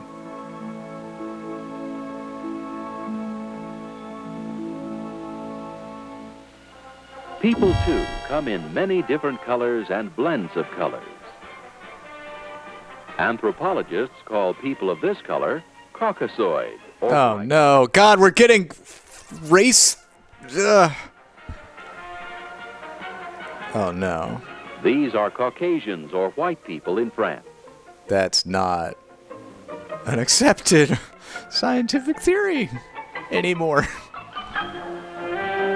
There is no This basis white group includes for these the division of interesting people in human Israel. beings into Caucasoid, Mongoloid, and whatever the fuck. Many different colors and tones. It's completely arbitrary and based on the social biases of the time, which were quite not good. Nordic types, such as this blonde girl, are definitely white in color.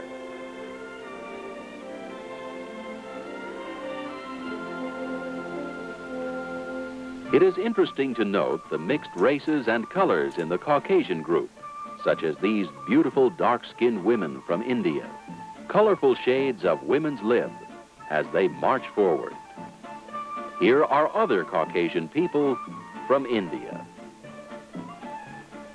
Scientific racism, sometimes termed biological racism, is the pseudoscientific belief that the human species can be subdivided into biologically distinct taxa called races, and that empirical evidence exists to support or justify racism, racial inferiority, or racial superiority. All over Africa have gathered in this council hall to discuss African affairs and problems.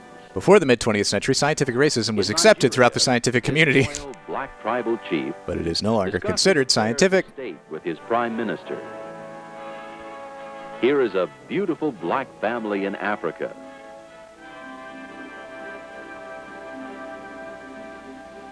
And here is a beautiful black mother in America, playing frisbee with her child. The division of humankind into biologically separate groups, along with the assignment of particular physical and mental characteristics to those groups through constructing and applying corresponding explanatory models, is referred to racialism, race realism, or race science.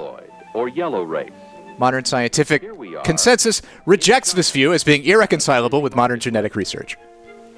However, many other races and colors belong to the third group, besides these Chinese, including North, Central, and South American Indians and Eskimos. I mean, this predates 1987. 1987 is when it was sold on this video cassette. Both the Caucasian and Mongolian major stocks. The white and yellow features and characteristics are evident in this typical, interesting, and colorful Japanese family. I did not expect racism in learning your colors. Japanese children, like all children, are colorful and beautiful too. Here in America, many Chicanos of Mexican descent proudly and colorfully combine in a racial rainbow Caucasian and Indian physical characteristics. Jesus. As do these Mexicans in Mexico, our neighbor to the south, and our more southern neighbors, people in South America. Bronze color and Mongoloid features are vivid in this old North American Indian man and woman. No, they did trill. Lighter skin tones may be seen in this Indian woman. North American Indian children. Where can color be more interestingly seen? I mean, I remember learning about this in high school. Not as an accepted scientific theory, but as a way that Colors historically serve and satisfy us in many ways. Color is not white only people divided the practical, world. but it is one of the most beautiful things in the world. Which is the most beautiful color? Isn't it difficult to say? Is it the color of a sunrise? Is it the color of a sunset? Judge for yourself. Is it white Look a little people? closer. This is only an introduction to your awareness, comparison, and appreciation of colors. The greatest miracle of vision is color, color, color. This is a lot to process. It's really a lot to process. Like, that... Oh, it's an ACI production. Hopefully it's better. Just, like, to inject racism into silly tape for toddlers about color. This film's about red, yellow,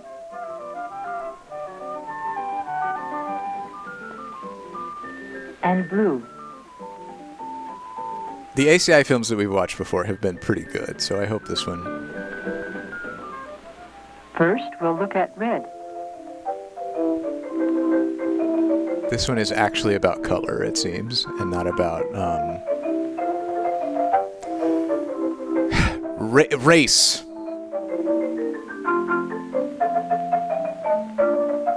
The distinctions between different groups of humans is not the same thing as red, like apple. color. Boiling it down to that is kind of bad.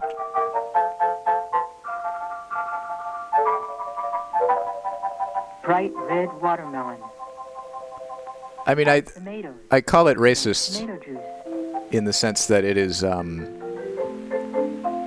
based in this theory of race, right? It's like There are different kinds of red flowers. I'm not trying to make that a moral thing necessarily, although I disagree with it in a modern context. It's racist because it's pushing this theory of scientific racism that there is like concrete, objective, biological differences between different groups of people because they're different races or racial types or whatever. And that's just like not true. Some things we always make red on purpose, like stop signs, fire hydrants, and Anyway, this segment is much more chill. I like it. The flashing taillights on cars warns us to slow down.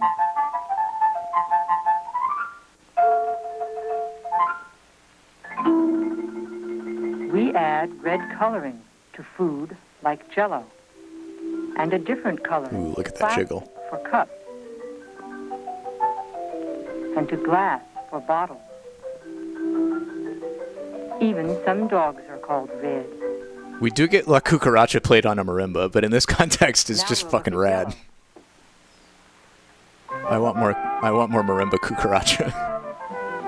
Nature makes things yellow, like lemons. Oh, sorry. Grapefruit.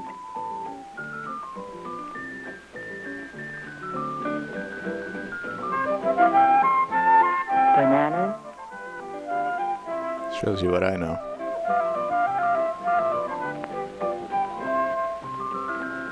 Squash.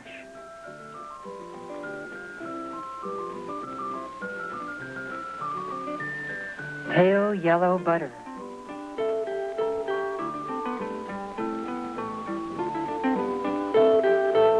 Rich yellow mustard. Well, that's Dijon mustard. That's not yellow mustard. Oh my god, that is a seductive mustard spread shot. And the sunny center of eggs. Many It's the bushes. most sensual mustard spread I've ever seen.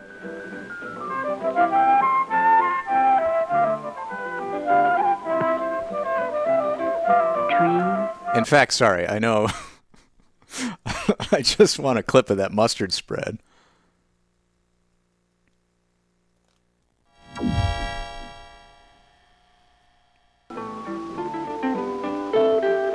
Rich yellow mustard. I do love mustard. Just how slow and deliberate it is, while holding the hot dog perfectly still. Sunny center of eggs. I just appreciate the art of it. Many bushes.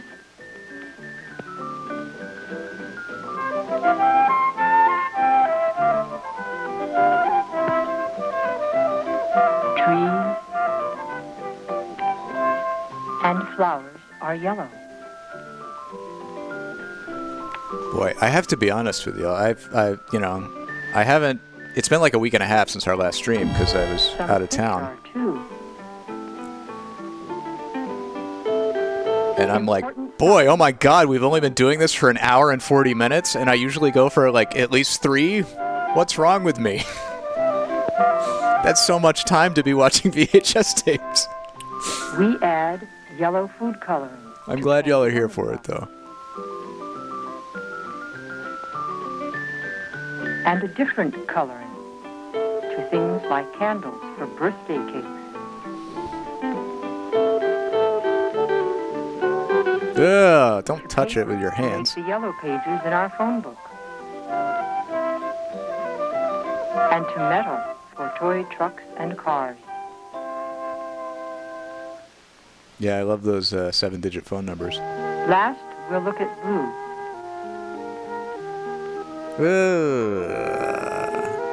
Why do they keep glorping everything around with their hands in this tape?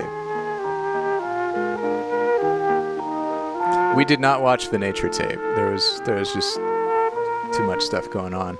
The most blue we see is right up. A dealer's choice song. Well, thank you, seemingly, Jess. Thank you very much. But nature also gives us blueberries. This is so unnecessarily messy. Blue eyes. Blue eyes. Moving on. They're just eyes. They're blue. We don't have to think that much about it. Few bushes. We don't have to come up with theories. Like pale blue forget-me-nots. And lavender blue iris.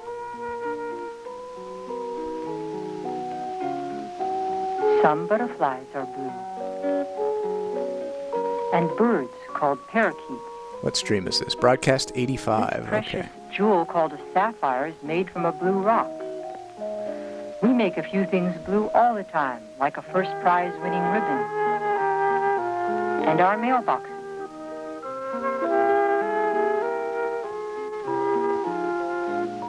We add blue coloring to plastic for letters to have fun learning. Cow to hoof. spell.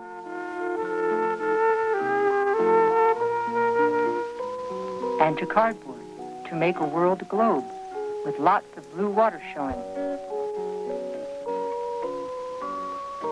To this glass and ceramic pitcher. That is a great picture. And material is dyed blue to make clothes and socks.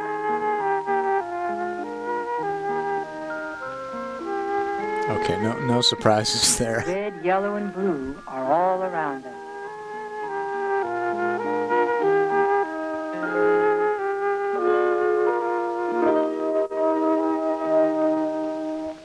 Oh, okay. Well, that was it.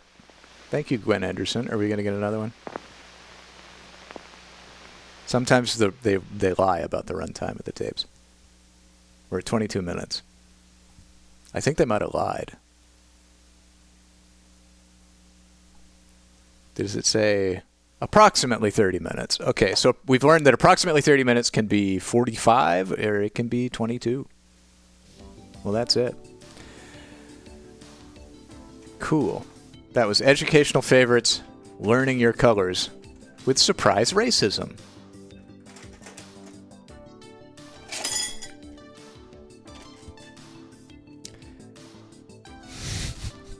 We've successfully learned about war, capitalism, and racism. And golf. Who doesn't love golf? All right, so I will... Let's think about this. I'm going to run a quick poll. And I want...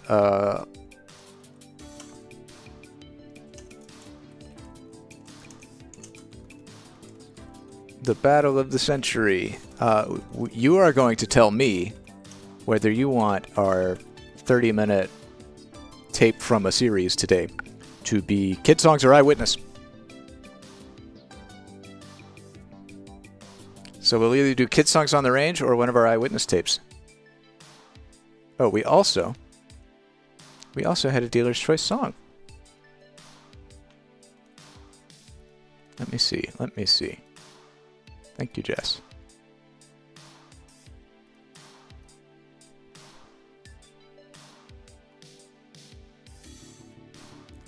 Ooh, okay.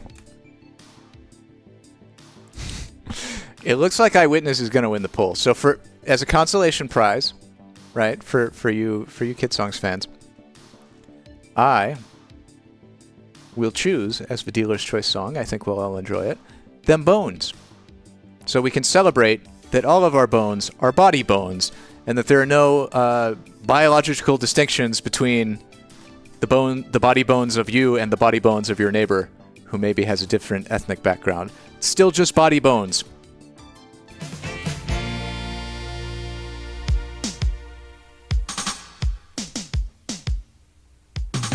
So you wanna be a doctor? Well, they're getting there is slow. A whole lot of school to learn the things you gotta know. We're going to call on our friend, the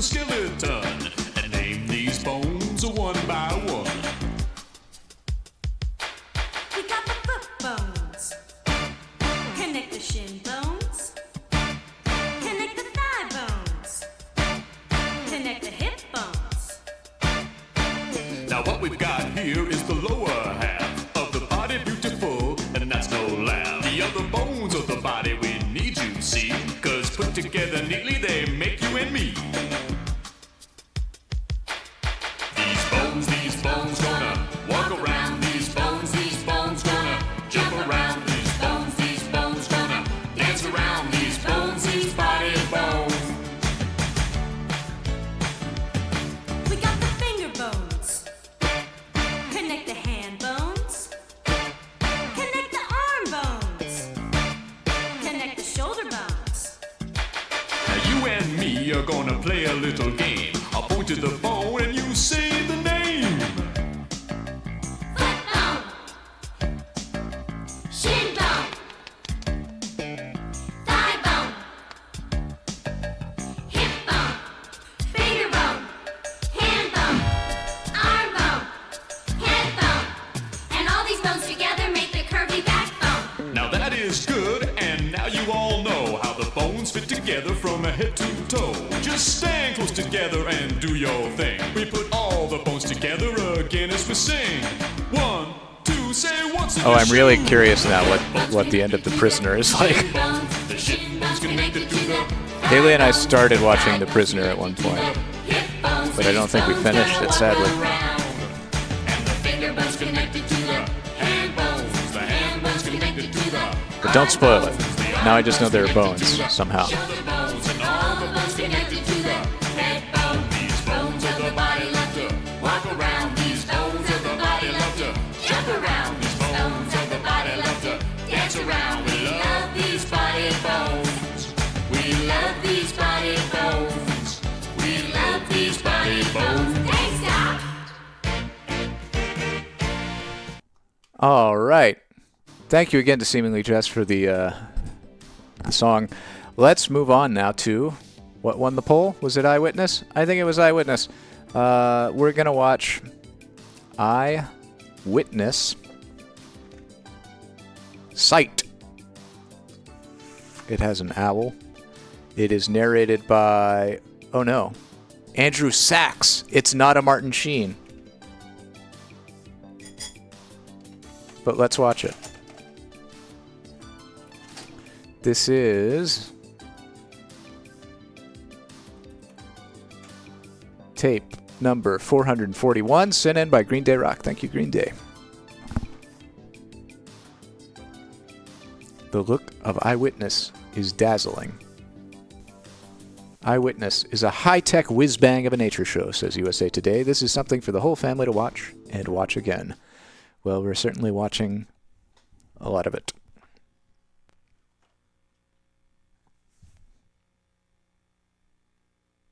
Yeah, it started to drag. Oh my god, is this in... What a cool intro shot. Oh, because it's Sight.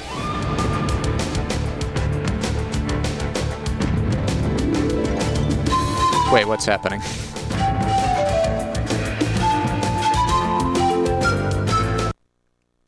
Oh my god, this intro is different, but the tape is not working.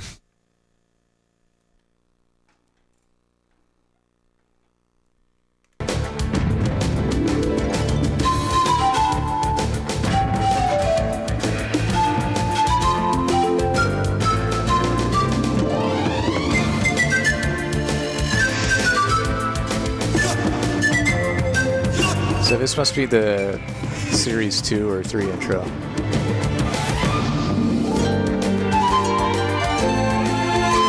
It's getting more involved. Eyewitness Sight. Sight, the sense we rely upon more than any other. 2/3 of the information stored in the human brain has come in through the eyes. Vision relies on these basic elements. Yeah, there's just something off when it's brain to process them. This dude trying to sound like Martin Sheen. Light, the magic. This is Andrew Sachs, the fake Martin we Sheen. are completely in the dark. With every sunrise, a world dependent on sight lights up and is renewed.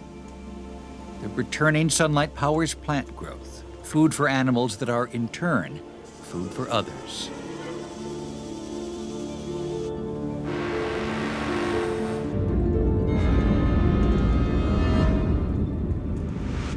And the same sunlight enables animals to see what they're doing and where they're going.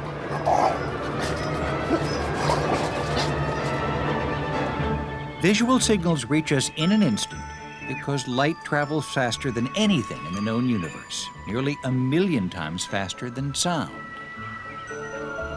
Even the earliest of human cultures understood that life depends on light. The link between darkness and evil is rooted in an ancient terror. What if night fell and the darkness never ended?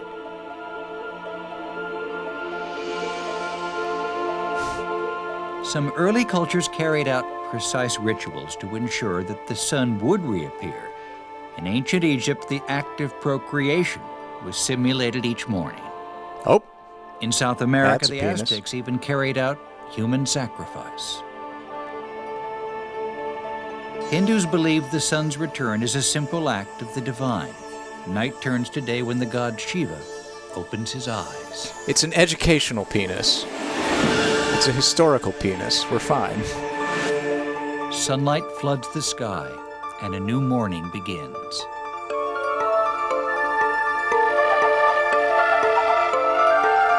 They're really going all out on the CG museum shots for this one.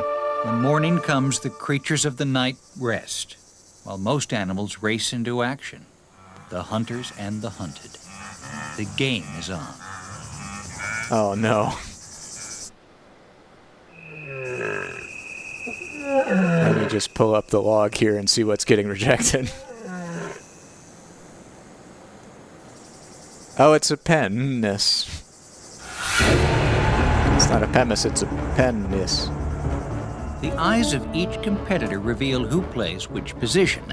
An animal with forward-facing eyes, like the cheetah, usually plays offense. It attacks with little to fear from behind, few natural enemies, and none that can outrun it. Its prey, a gazelle, is on the defensive. It needs eyes mounted on the sides of its head to survey the arena for danger. Others among the hunted need the same kind of vigilance. Depending on the animal's role, to chase or to flee, See, there are it handles differences emojis in very the well. position of the eyes and their abilities.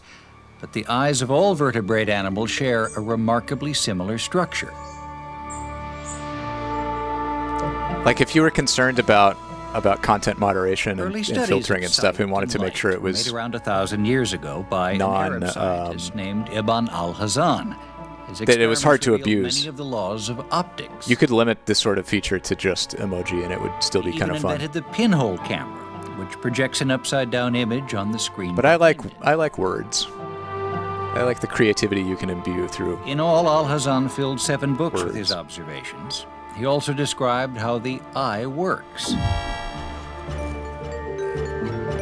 Its main features had already been identified. The cornea, a clear protective layer. Behind it, the lens to focus light. At the back, the retina. I'm not sure what the heart is there on for. which images are projected. Very nice. Until the time of Al-Hazan, some believed that light shone out from inside the eyes. But the astute scientist thought it unlikely that our eyes could light the heavens the moment we lifted our eyelids. He correctly suggested the reverse. The eyes take light in. When light enters the eye, the lens focuses the image onto the retina.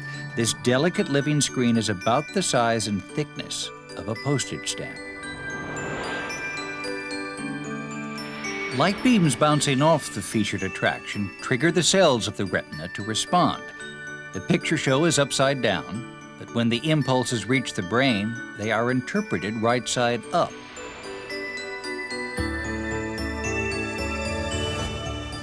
Many animals form sharp images only at the center of the retina.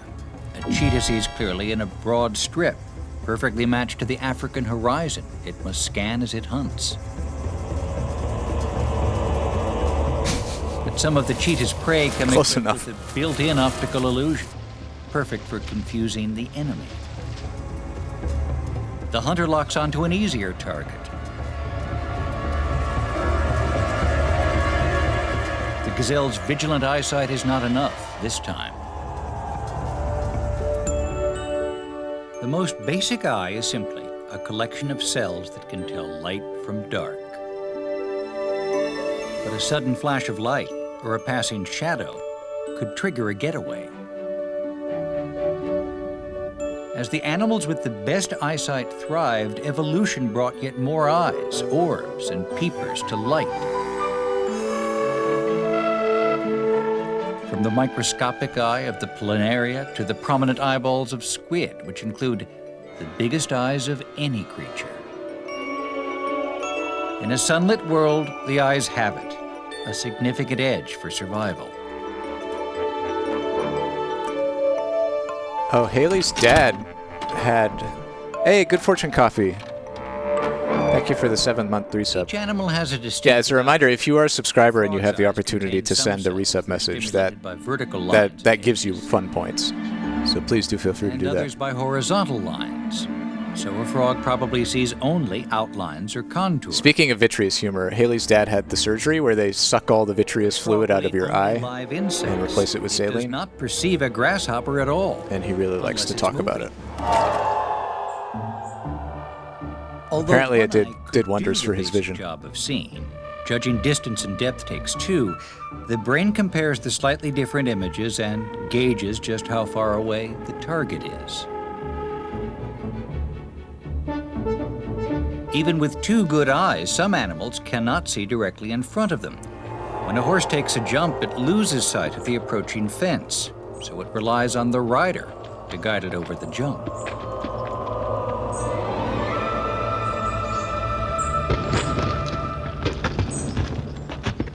As the sun moves higher, the superstars of sight come into their own. Birds hunt by day, and the competition is as fierce as the sunlight. Oh, that's great. Many birds can see 8 times That's as far better as than a I human, could have hoped for. enabling them to hover high above their prey. Eyeball horse.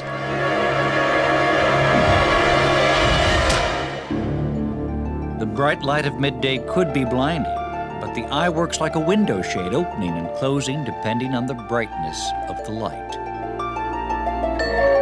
The ring of muscles that does the job is the iris. This music sounds very Gives the Kingsfield eye 4. its luminous color. Iris is the Latin word for rainbow. A cheetah has an extra feature for minimizing glare, black markings like natural eyeliner that absorb light. When the Egyptians first adorned their eyes with thick eyeliner, they gained not only an exotic beauty, but a protective shield from the harsh desert sun.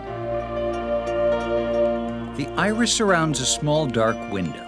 Its name, pupil, comes from the word for a doll or small child, perhaps because in another's eyes you see a small doll-like reflection. This may have been so troubling to early humans that they developed a belief in the evil eye. The fear that some people could harm others by the power of their gaze. The belief is found from China to the Mediterranean and has inspired many a horror movie. Oh no. In Celtic tradition, a mother who believed that her child had received the evil eye would sprinkle her with water containing silver coins. The belief lives on in Greece and Turkey, where blue glass eyes are widely used to defeat the evil eye. Blindfolding a condemned prisoner may have its roots in fear of the evil eye. Without a blindfold, a last evil look might deal revenge upon the witnesses. If just one glance could be so potent, what about a creature with dozens of eyes? According to Greek mythology, Argus had 100, until a goddess set his eyes on the peacock's tail feathers. The bird's dazzling false eyes are thought by some cultures it's to Argos. be unlucky. Okay. They do seem to work magic, though, attracting females of the species. Other eye spots in nature serve to confuse. The spots misdirect predators, sparing the animal's head or even scaring enemies away. Well, that's close Perhaps enough to more a alarming than Greek 100 mythological hero. is one with just one eye, a cyclops. Anime Belief businessman. in such a creature began in ancient Greece, probably because of fossilized bones. The skulls of pygmy elephants do seem to have one large eye socket, but in fact it's an opening for the trunk. Only one living thing bears a single eye, a tiny crustacean a lot less frightening than its namesake, Cyclops. A solitary eye peers out from the US dollar with its all-seeing eye of God, and the hamsa, which guards against the evil eye in Mediterranean cultures. Any eye can be bewitching, but the eyes of the insect and mollusk world are particularly intriguing. You know how in the animal eyewitness tapes they always have like actually thousands of eyes. In a dragonfly, a shot where they bring a wild animal into a big white room and, you know, walk it around and take photos of Were it. believed to provide multiple images. How are they going to do We now know that with each eyes? fragment contributes to only one image, as in a mosaic.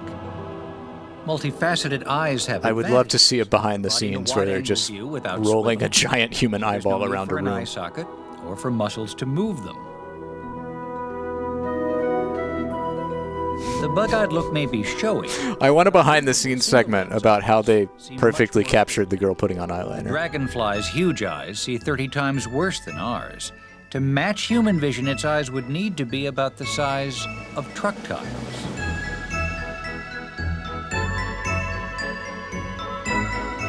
With its compound eyes, a fly detects movement 10 times faster than we can, in 1/200th of a second.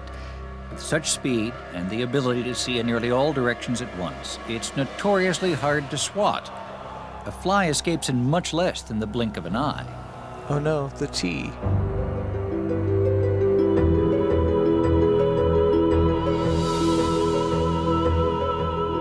We blink about 17,000 times a day, keeping our eyes moist, shutting them in emergencies.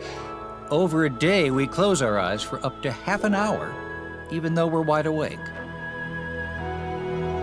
Some creatures use their lower eyelids to blink. Birds have extra eyelids, which pass over the eye like windshield wipers. Polar bears have extra lids that are slightly opaque to protect against the bright Arctic light.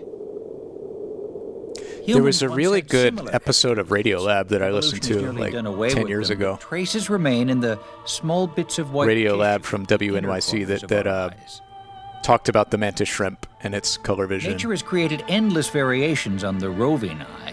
And they One like extreme case is the turret-eyed chameleon. the way that they simulated or like, you know, conveyed what it would be like to experience color was through music. So they had like a high school choir that they brought in to harmonize in, you know, 3 parts Many birds cannot move to their simulate eyes at all. human Their color, and then eyeballs in are like so large that they 14 touch parts to simulate the no room for mantis shrimp. muscles. A robin cocking its head as if it's listening is actually trying to see its prey.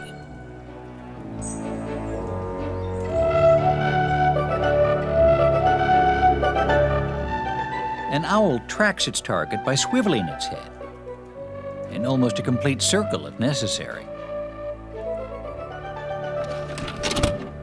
Birds are the champions of sight. Yeah, it's a Some can even see 2012 underwater. episode of Radiolab, I Their think. third eyelid acts as a protective Hey. shield when birds plunge into a different world. Seemingly Jess. Thank you for the 1,000 bits to celebrate Peter Gabriel talking about Red Rain. I have an When the idea. sun is at its highest, many land animals rest. But it's at midday that light penetrates to its maximum depth in water. In rivers, lakes, and oceans, animals are now at their most active. The remarkable arrow on a fish targets insects high above the water.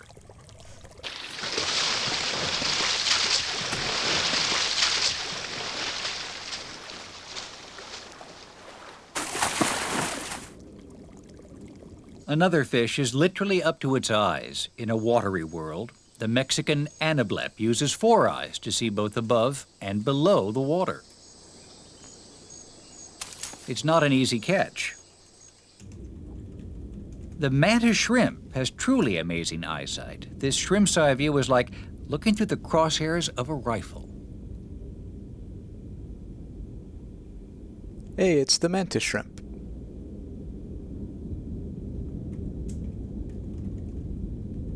The world of color is hidden from the ocean's inhabitants. Because seawater absorbs red light, everything below water appears blue-green. Shades of red emerge only when artificial light illuminates them. Why the mantis shrimp needs not only its target shooter eyesight, and probably the most colorful outlook on life anywhere on Earth, is a mystery. This small crustacean can see far more colors than we can. Powerful vision combined with a powerful punch that can even shatter glass.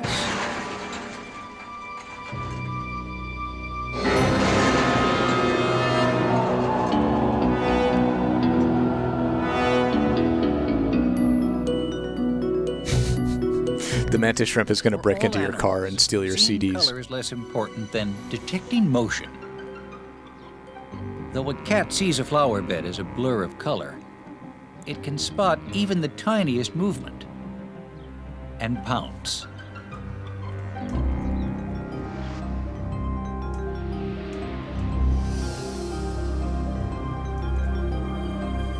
Dogs, too, live in a visually drab world.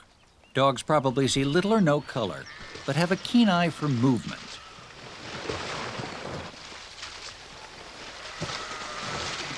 Yeah, we were up in Wisconsin for last week with The Leica, famous red flag to a bull may be irrelevant. and there were Even if a bull can see chipmunks red, all around the yard. likely to And every respond time to we the saw a flash. chipmunk and pointed it out to her, she had no idea because Most they humans just see a stood still and she couldn't see them.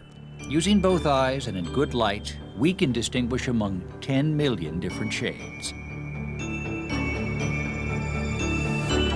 Some degree of color blindness is quite common. While most of us can spot a ripe tomato amid the green, 1 in 12 males cannot, though the proportion is much lower among females.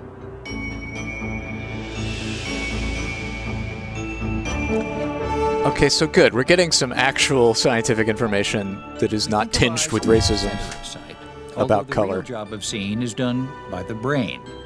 For centuries, the connection between the eyes and the brain was a great mystery. The French philosopher René Descartes, working in the 17th century, called the eyes windows of the soul.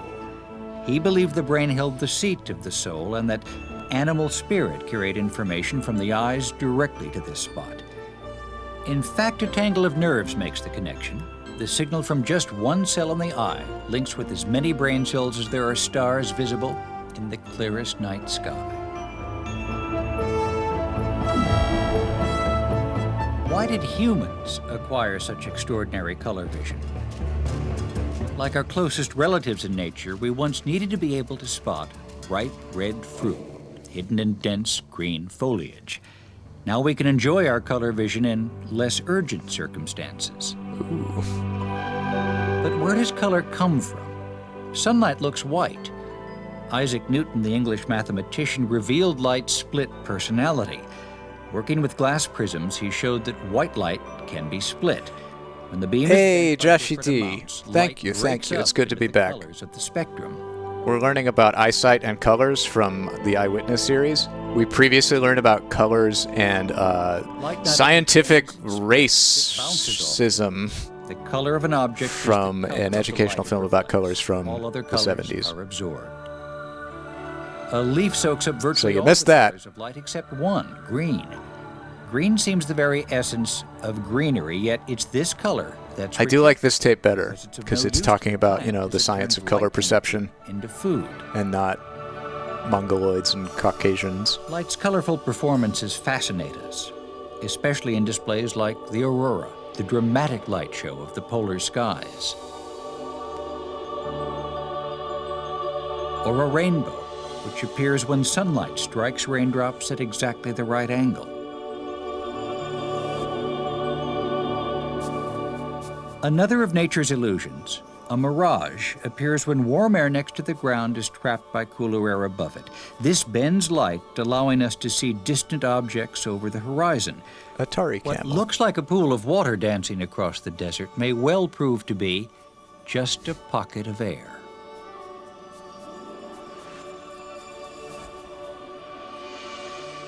Sometimes there is actually more to see than meets our eyes.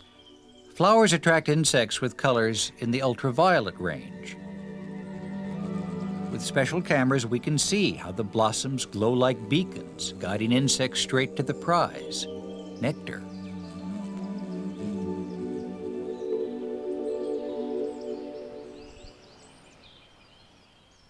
Some insects themselves are painted in ultraviolet hues. A butterfly that looks drab to us may carry a hidden beauty.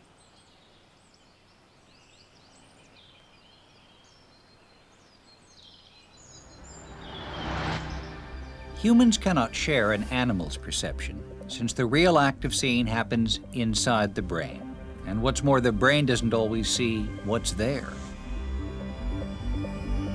Just where exactly is the large column?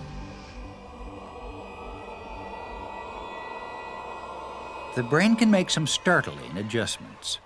In a famous experiment, the subject wore special glasses that turned her world upside down.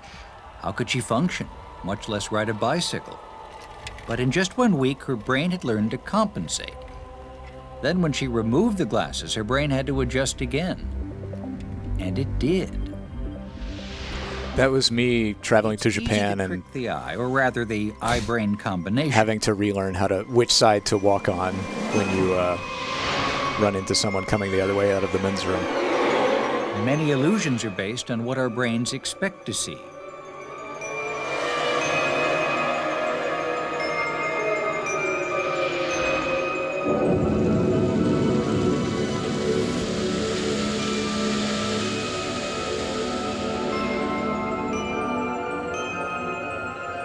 Yeah, like I said, really going all out with the CG museum. Sometimes we final rely series on of the Eyewitness. limitations of our eyesight. Our brain cannot keep up with the speed at which a film is projected. As long as the projector runs faster than about 15 images per second, the film's separate still images seem to flow together. The human eye can only see Slower, 15 and they don't. frames per second. But a fly isn't taken in because it can form images much faster than we can. Even an action-packed feature film would look like a slideshow to a fly. God, that fly's Whatever the illusion, many gaming of us rig has rely got to on be a more pretty practical hardcore. invention to see clearly. Glasses with tailor-made lenses. The word lens comes from lentil, after the shape of the lentil seed.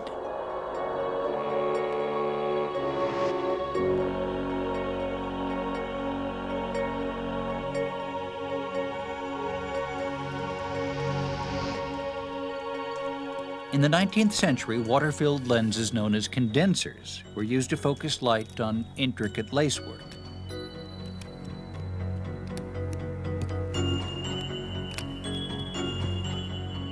But glass lenses were first used to improve human eyesight over 700 years ago. The results were spectacular.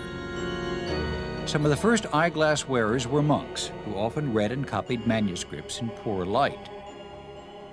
Today, the means of seeing well has found its place in the art of looking good and having fun. Our vision can be improved, but not by eating extra carrots. Still, during World War II, carrots served the British war effort. When the Germans noticed that Allied pilots seemed to have a newfound ability to see in the dark, the British released propaganda. Their pilots had simply been eating a great many carrots. Actually, the British had invented something more effective, radar, which enabled flyers to see their targets at night. New worlds of sight continue to open, the world of the very, very small, visible under the microscope, and worlds that only appear to be small because they're so distant.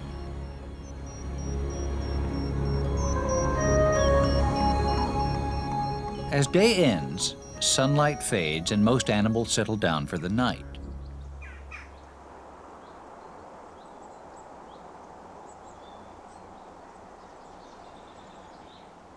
But many small mammals are on the prowl. Now there is only starlight and moonlight, though even a full moon provides only 1/1,000,000th of the sun's brightness. Good vision becomes crucial. The owl is a rare bird indeed. It has superb night vision. Owls have powerful eyes with large pupils to let in maximum light. An owl could spot its victim in candlelight, even if the candle were 100 car lengths away. That's kind of Owls a aren't the only dog, nocturnal Marma hunters said, with but highly okay. sensitive vision. The jaguar, like all cats, has a layer at the back of the eye that works like a mirror, bouncing back even the faintest glimmer of light. In Central America, the jaguar's mirrored eyes were believed to be a conduit to the realm of the spirits. Tribal mystics, seers, claimed they could look into the future through a jaguar's eyes. Although no cat can see in total darkness, their mysterious eyes have inspired myths and legends for centuries. New Englanders believed they could tell time by a cat's eyes. It was said that the cat's pupils contracted at low tide and opened wide with the high tide. Medieval storytellers saw the eyes of the devil himself in the cat's glowing eyes. What else could explain such an unearthly light? And the night holds even darker mysteries of sight. How can a rattlesnake hunt at night? Its special pit organs sense a range of signals beyond the visible spectrum, the infrared. The heat given off by warm-blooded animals is often a dead giveaway. One glimpse can mean the difference between death and escape.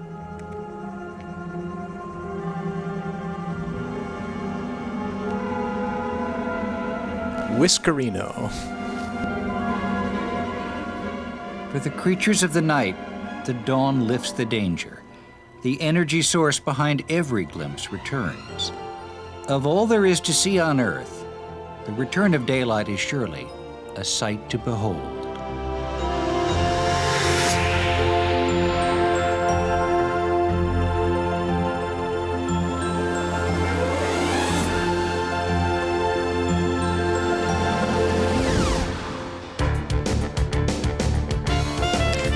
This was good. I miss Bill Butt.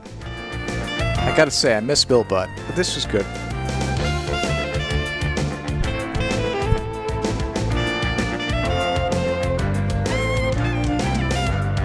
Really, a lot of good CG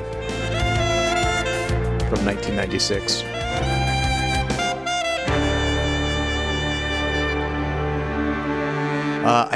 Did these ones have behind the scenes segments? I don't think they did the last time we saw one of these. So let me get Red Rain queued up. Courtesy of Seemingly Just, thank you. And then I've got time. I've got one more in me, one more 30-minute one. I'm gonna save Kit songs and grab something else to watch for the end of the stream. I'm digging this. I'm glad to be back, but I'm also really tired from driving 2 days straight to get back home. Red Rain.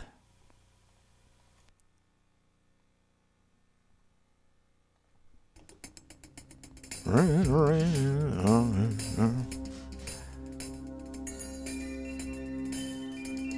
Listen, it'll still be a few days after the 4th of July on the 10th versus the 8th.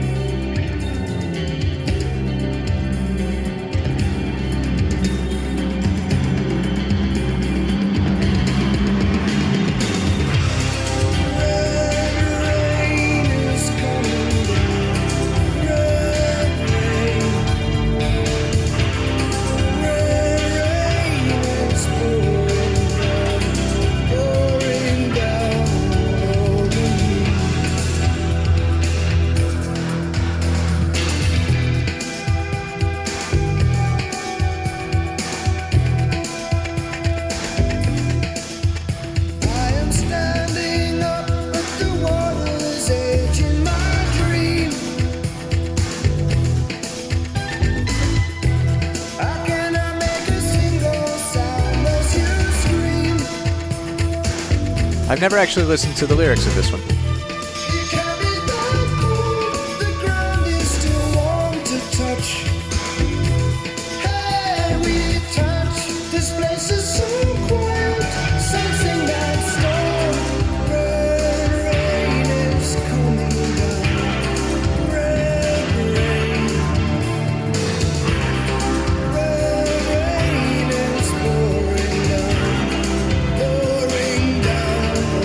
Peter Gabriel's Red Rain. Kind of reminds me of Phil Collins' In the Air Tonight. The duality of Genesis.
For our next tape, our next and final tape of this broadcast, I will give you another choice.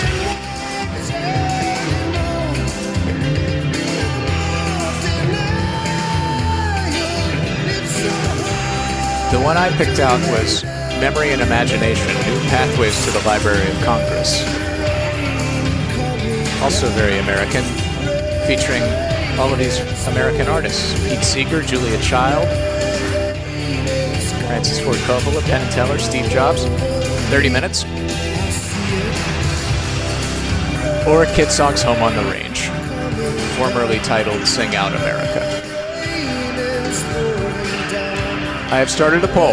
I will respect this poll. The one that loses we will watch next stream, so just pick the one you want to see right now.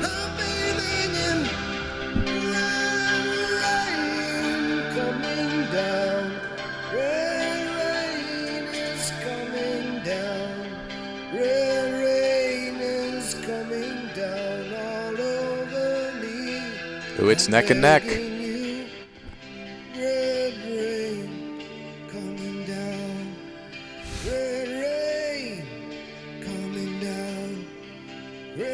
Boy. Very neck and neck. I love how people just evenly distribute their votes just as a meme now to make sure that every tie is always on the verge of polling.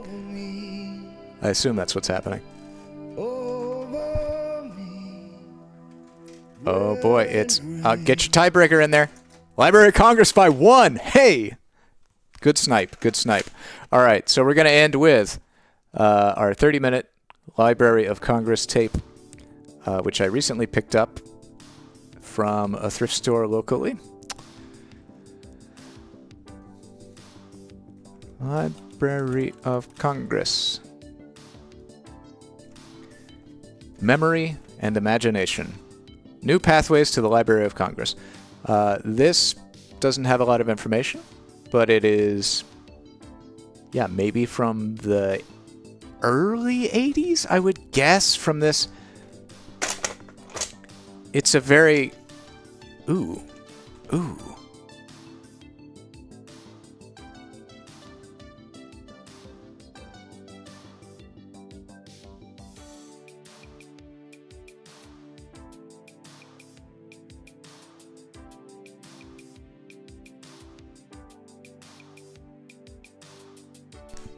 Sorry, I'm muted. Well, I was pointing out the the good texture on this VHS tape. It's got these raised like pyramids and then this hatching here. It's a really well-built, good quality cassette. Usually when it's a good quality Fuji,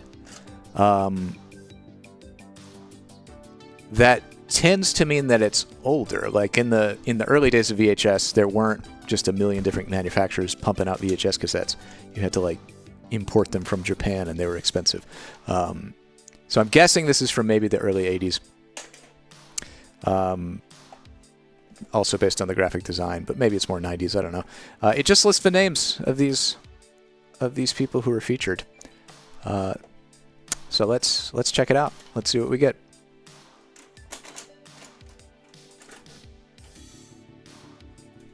This is Memory and Imagination. New Pathways to the Library of Congress.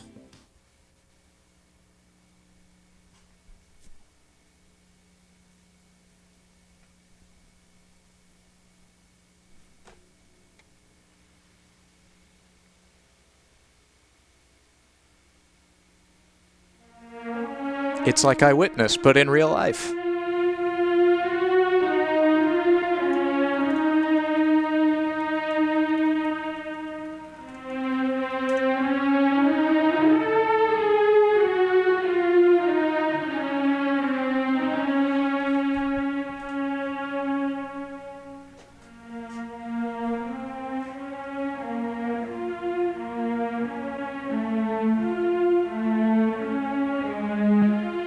There's an overwhelming feeling you get from this place of being inside the memory of the human race.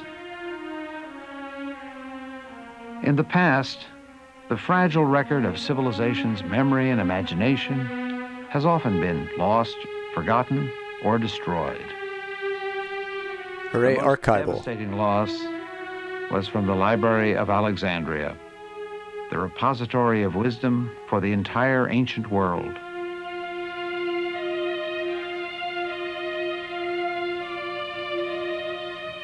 Far from here, that extraordinary record of human achievement was lost in a great fire. Of more than 100 plays written by Sophocles, only 7 survived the destruction of that great library.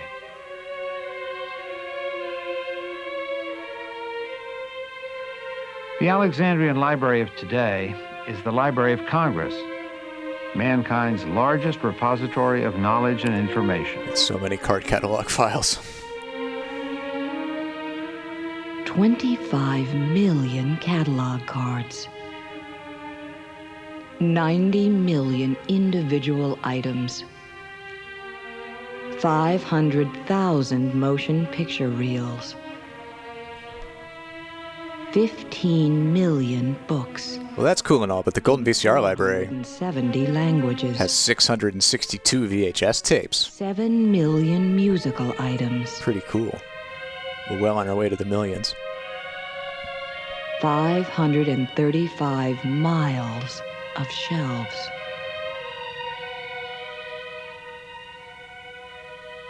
Each day, from all over the world, arrive 31,000 new items.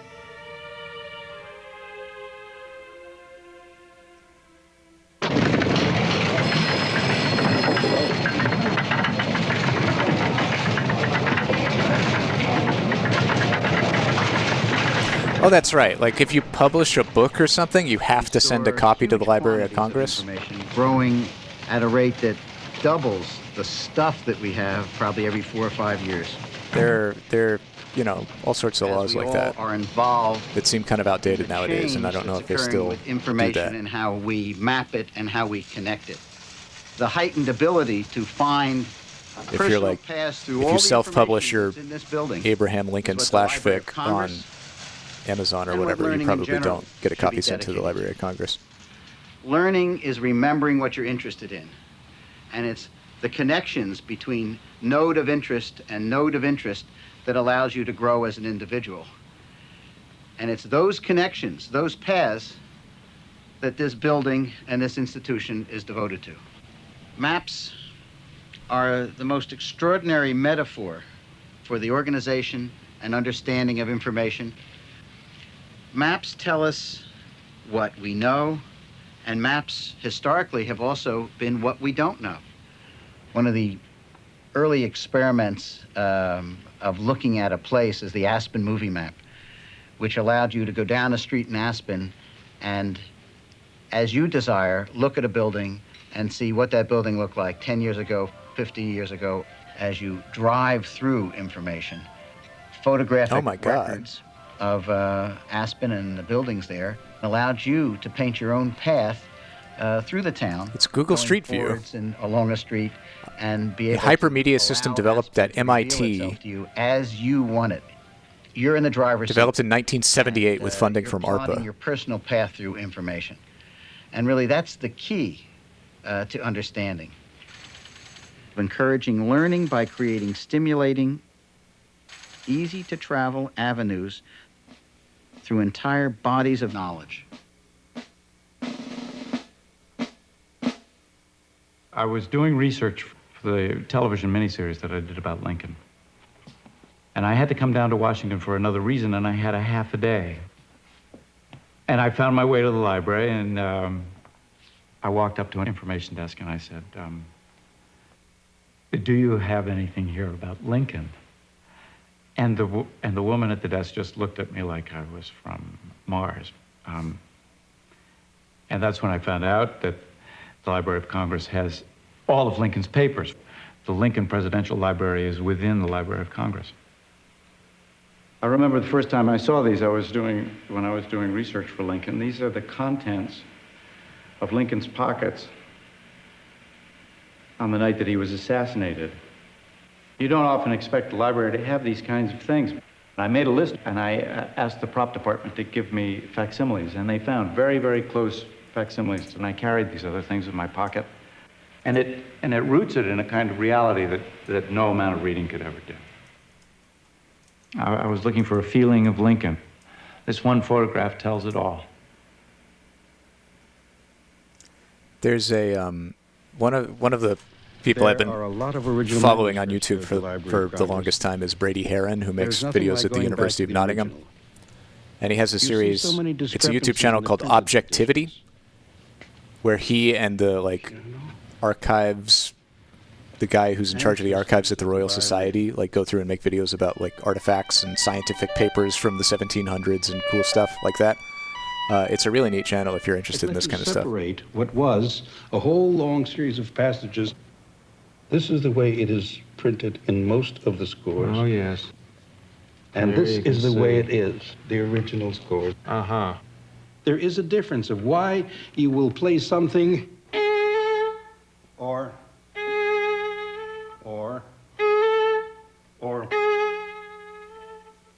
And each one of them has a reason. But it has to come out of what this man wrote. He knew so precisely what he wanted. And you would read the music and it shouts itself to you. The exciting possibility of this place is that it is a place to preserve, more than any other single place on this planet, the human heritage of thought and creativity of the past. To preserve that for the future. To preserve that in order that we can create and build a better future for ourselves in this country and more broadly for all the world.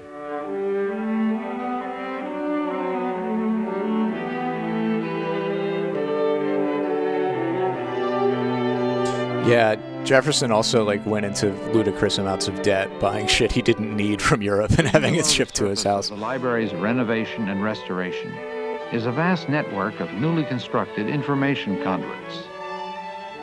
Like the Aspen map, these conduits will form new pathways to information and knowledge. They are part of an overall plan for the library as it moves into the information environment of the 21st century. No one is certain what combination of future technologies will fill these conduits. Table Conduits saws. that one day will carry all the varied formats of the library's unique collections to the nation and to the world. That's wild. Were they wiring the Library of Congress with Ethernet in... With our American Memory Project, for instance, this is one of many ways in which we hope to get the riches of this library out into that society. The American, the common heritage, the richness, the passion.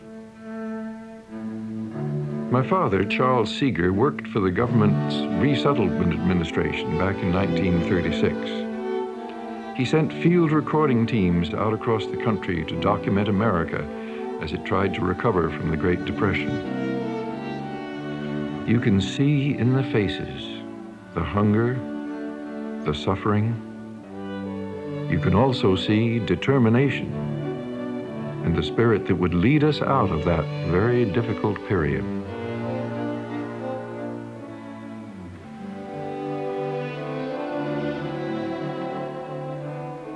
Don't give up. After the field recording trips, the library built this small recording studio. Some great pickers and singers recorded here. Mississippi John Hurt, Woody Guthrie, Leadbelly, W.C. Handy, the writer of St. Louis Blues. 50 years ago, I was inspired to become a musician because of the music I heard in this library. I'm glad to say this process is still going on.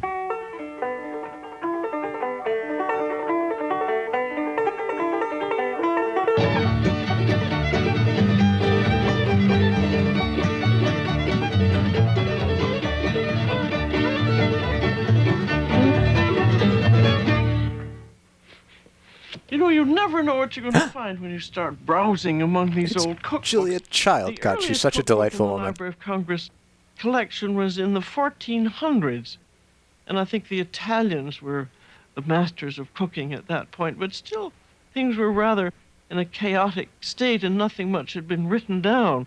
But the library has the very first French cookbook, Le Cuisinier François. Okay, talking about historical cooking, another YouTube channel recommendation. If you haven't seen it, Tasting History with Max Miller. The French Top set tier. a standard for cookbooks. They were the first to establish the order of ingredients, the units of measure, and many of the cooking techniques that are familiar today. Now here's a wonderful little book. This is a French one from the 18th century. Oh man. Le Festin Joyeux, or La Cuisine en Musique. As the author says, it is written so that Madame can teach her underlings how to remember the recipes of the household. So that you have all the recipes in here, and then each one has the name of the tune, and then you look back, and there is the music. And it really is a good way of remembering recipes. It's just as though you said, 4 quarts of cream, 3 fresh eggs, 2 cups of sugar, 1 vanilla bean, and a partridge in a pear tree. Now maybe that's a good idea. Perhaps I should have a singing cookbook for my next one.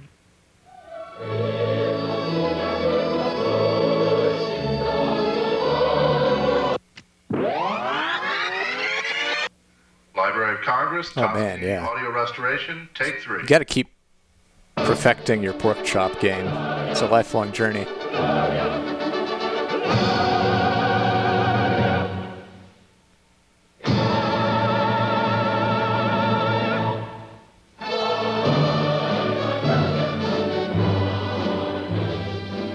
Hey, it's l'International.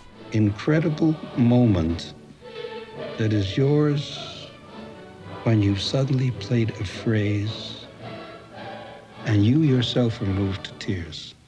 It's the International Communist Must be that Anthem. way with a painter who brings something to life out of a canvas, to a writer who finds that phrase, or to an architect, and all the elements come together.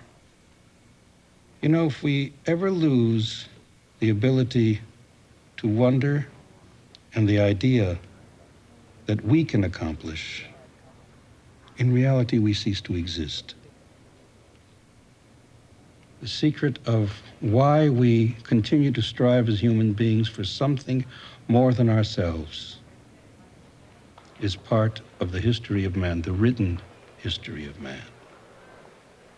We've tended to take things apart. Books put things together. Libraries put things together. And a universal library has that possibility of providing a coherence that is creative and ongoing. You know, it's been said that our only real crystal ball is a rear view mirror. This is the widest angle rear view mirror you'll get anywhere in the world. And if we're going to go forward creatively, we're going to have to look at the experience of all cultures and all peoples. And of all formats, not just the printed word, but also the other Laserdisc formats that exist. We're the only major country that has a complete record. All other countries go back to pre-record, go back to the period before there was any printing record or any other kind of record, just manuscript. But we live entirely in the age of printing. We're the only major nation, the whole of whose history is in the age of printing. We're overwhelmed by the records, and I see no sign that anybody's going to stop keeping them. But the amount of records, especially with television,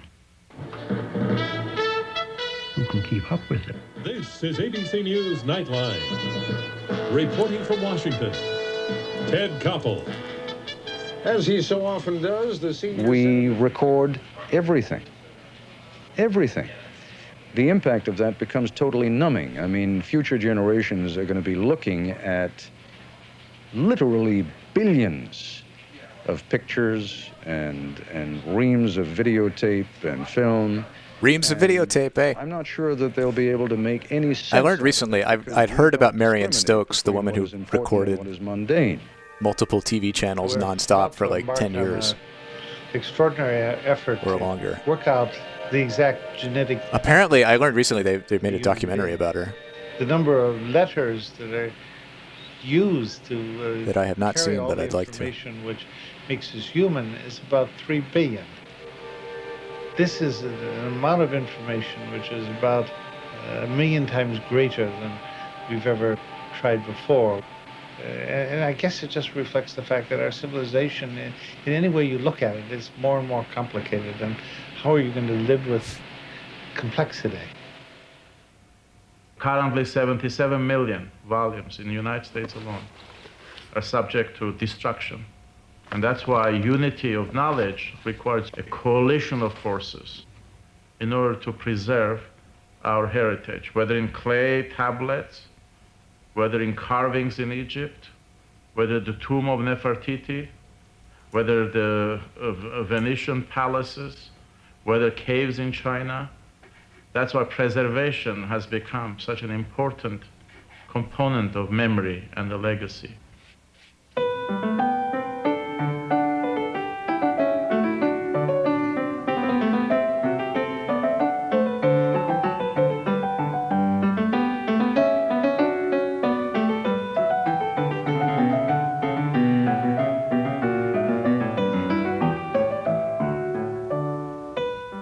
Libraries face this tremendous challenge now to preserve mankind's record and, most important, mankind's identity.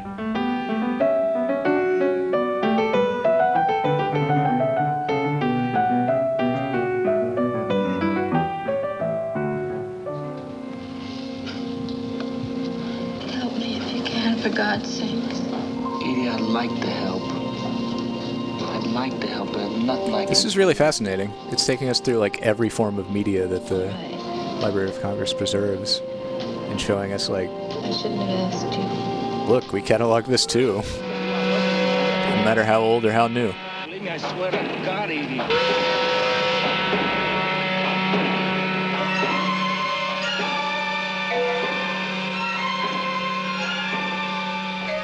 Half of the films made in America between the turn of the century and 1951 do not exist in any form. About 80% of the features made in the 20s are also lost entirely. Listen, we're out here keeping films are an endangered feature films for families productions from Besides having the largest film going and extinct. television archive in the world, the library operates the nation's only full-time black and white nitrate conversion laboratory. Ironically, it's often the most popular films of the time that are in most danger of long-term destruction. We all have this idea that when you say, oh, your negative's in the vault, you have this idea that it's in heaven, you know, so that nothing could possibly happen to it. But in fact, those films are sitting in cans, and those cans have to be protected against moisture and the other deteriorating forces. And you think of all the negatives that are sitting, and original materials and tape materials now that are sitting in vaults. They're sort of out of sight, out of mind. The future value of that material is very much in the hands of those dedicated people who fight for preservation. Yeah. Like Citizen Kane. VHS matters too, damn it. Chaplin's earliest films will never be seen as they first appeared in theaters due to the loss of the original negative.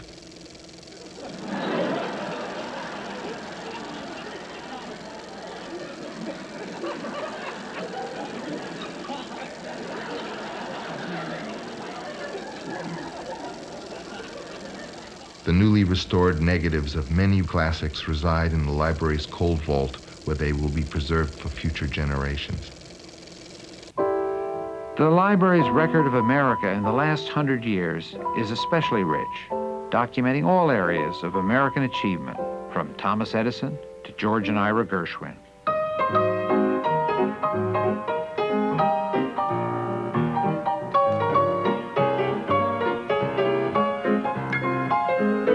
Toddling along here and there, whistling a song, not a care, certainly is fine. The world is mine, the world is mine. It's a nice song, isn't it? Can you believe that the original manuscript for this song, which is by the Gershwins, it's titled The World Is Mine, it was almost destroyed, it was almost thrown away. You see, this manuscript was discovered in 1982 in the Warner Brothers Music Warehouse, along with a lot of other musical theater material. But at the time that it was discovered, nobody knew exactly what this material was. A guy working in the warehouse went to his boss and said, "I think there's some stuff that you should look at." They were just getting ready to throw out boxes and boxes of all this old stuff. But now it's safely here at the Library of Congress. We found complete scores, boxes of orchestrations, original orchestrations that we thought we would never see again. There were manuscripts of Victor Herbert, Jerome Kern, Rodgers and Hart, Cole Porter, manuscripts of Leonard Bernstein's, of every major composer you could imagine. And we also found two early variant orchestrations for the Rhapsody in Blue.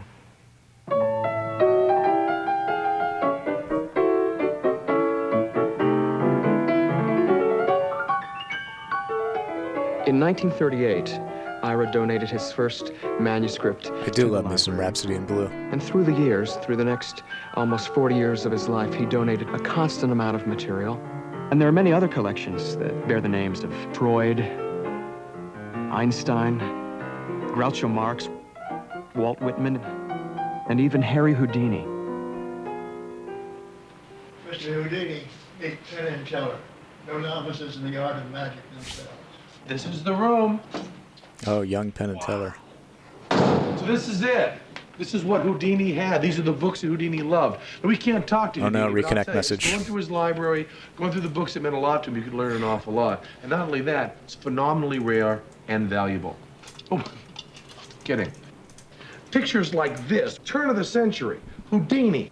I mean, we're talking Michael Jackson, Prince, Springsteen, the Beatles, Elvis, bigger than Elvis. This is Houdini. And he was afraid that magic and escape might not do it, so he was the first person to fly for 6 minutes over Australia with a big Houdini written all over the plane and everything. Oh, it's just... Oh, yeah, he bought 2 more books that, as far as I'm concerned, are really old and should be thrown away. But we have other old books. This is supposed to be the first book of magic. This separates magic from witchcraft, which I believe is the downfall of all magic. And this is the book that separates supernatural from tricks, from swindles, from conjuring. And it says right in this book that many of the things done by witches can actually be duplicated by jugglers, which is the term then for sleight of hand artists. And Houdini was obsessed with the fact that spiritualists were all phony. Here's another one of these books on natural sciences, which Houdini considered the most important book. Yep, Houdini, skeptic, superstar, and most important, the finest escape artist that ever lived. Nothing could hold him. But time to run.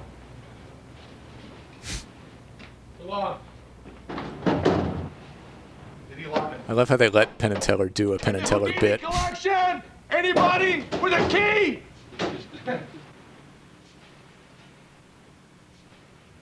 The Library of Congress is one of the great accomplishments in the world history. To bring so much awesome knowledge together in so many different fields and making it accessible by retaining, preserving, disseminating the unity of knowledge, the unity of humanity. It's supported by public funds under the watchdog of Congress, still carrying an independent intellectual mission on behalf of humanity.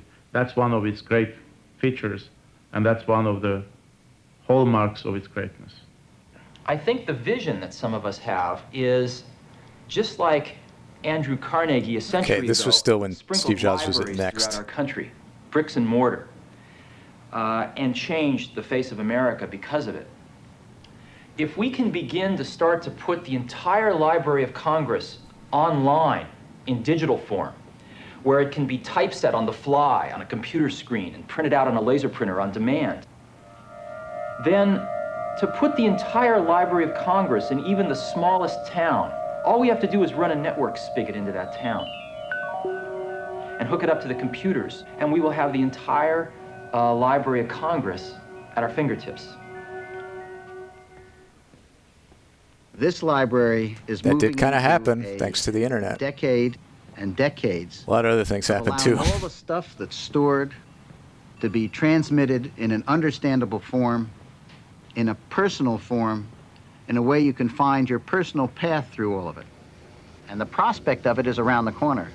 And the prospect of it for the Library of Congress will allow this institution that has the memory of mankind in it to allow the people in the United States and around the world to find out things of their own choosing, and to put those things together in their own particular exotic journey. I realized that Library of Congress, which is probably the major first step, or one of the major first steps for such a repository to exist, realizes that one day, due to the quite natural evolution of technology, which is to say the phone companies wiring up everybody with fiber we had optic, Encarta, which is inevitable, that with that step comes much more than calling your grandmother on the phone. With that step comes really the first phase of a availability of all knowledge, all things, all art. Do you remember Mind Maze? Philosophical the game?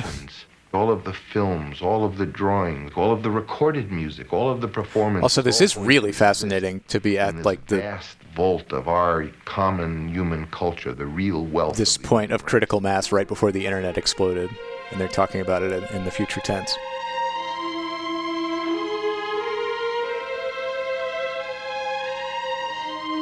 The library is where humanity celebrates and preserves the wonder and mystery of the human mind.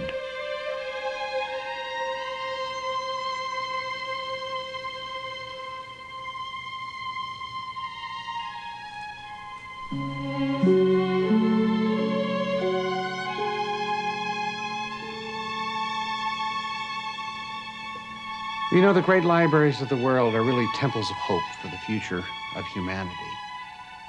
And that's what connects that record of anguish, achievement, and aspiration of the past with the possibilities of the future.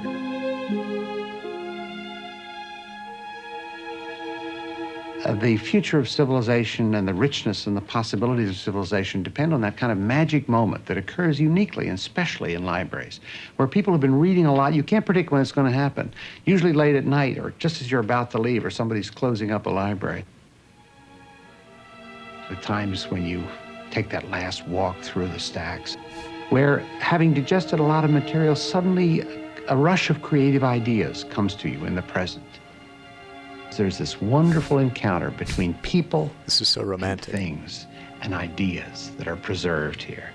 It's a marvelous human moment. It's a human creativity, and it represents a very large part of the human possibilities of the future.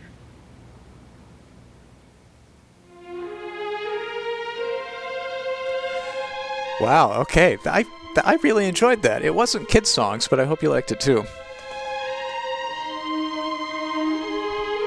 Yeah, really, really fascinating look at everything the Library of Congress was doing, and with an eye to the future, very much on like networking and the internet and accessibility of. Thank you for banning that guy. Very good, very good.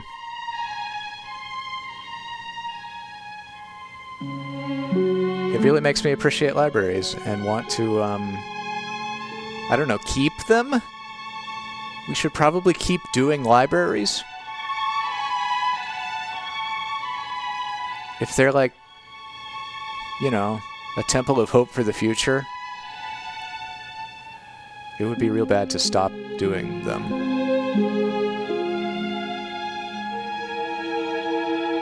Seems like a valuable thing worth funding. Anyway.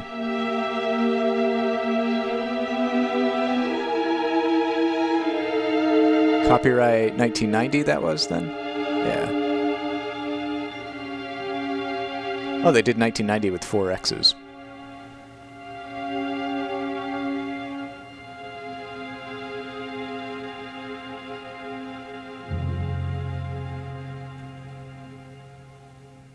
And any cool logos on the outro?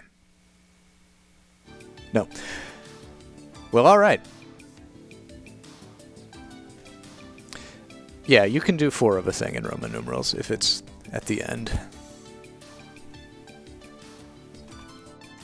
There's no, like, I don't think the Romans published, like, an ISO standard document on how to do Roman numerals, so however you do it is fine. Memory and Imagination, New Pathways to the Library of Congress. That was well worth it. I picked this up at a thrift store for 50 cents. Hope you enjoyed it. Hope you enjoyed the stream. It's good to be back. Thank you all for showing up for our triumphant return here in Broadcast 85. We got, 15 more to go until we hit 100. I will see you again Wednesday, 10 a.m., I do believe. And until then, hope you have a lovely week. See you around, folks.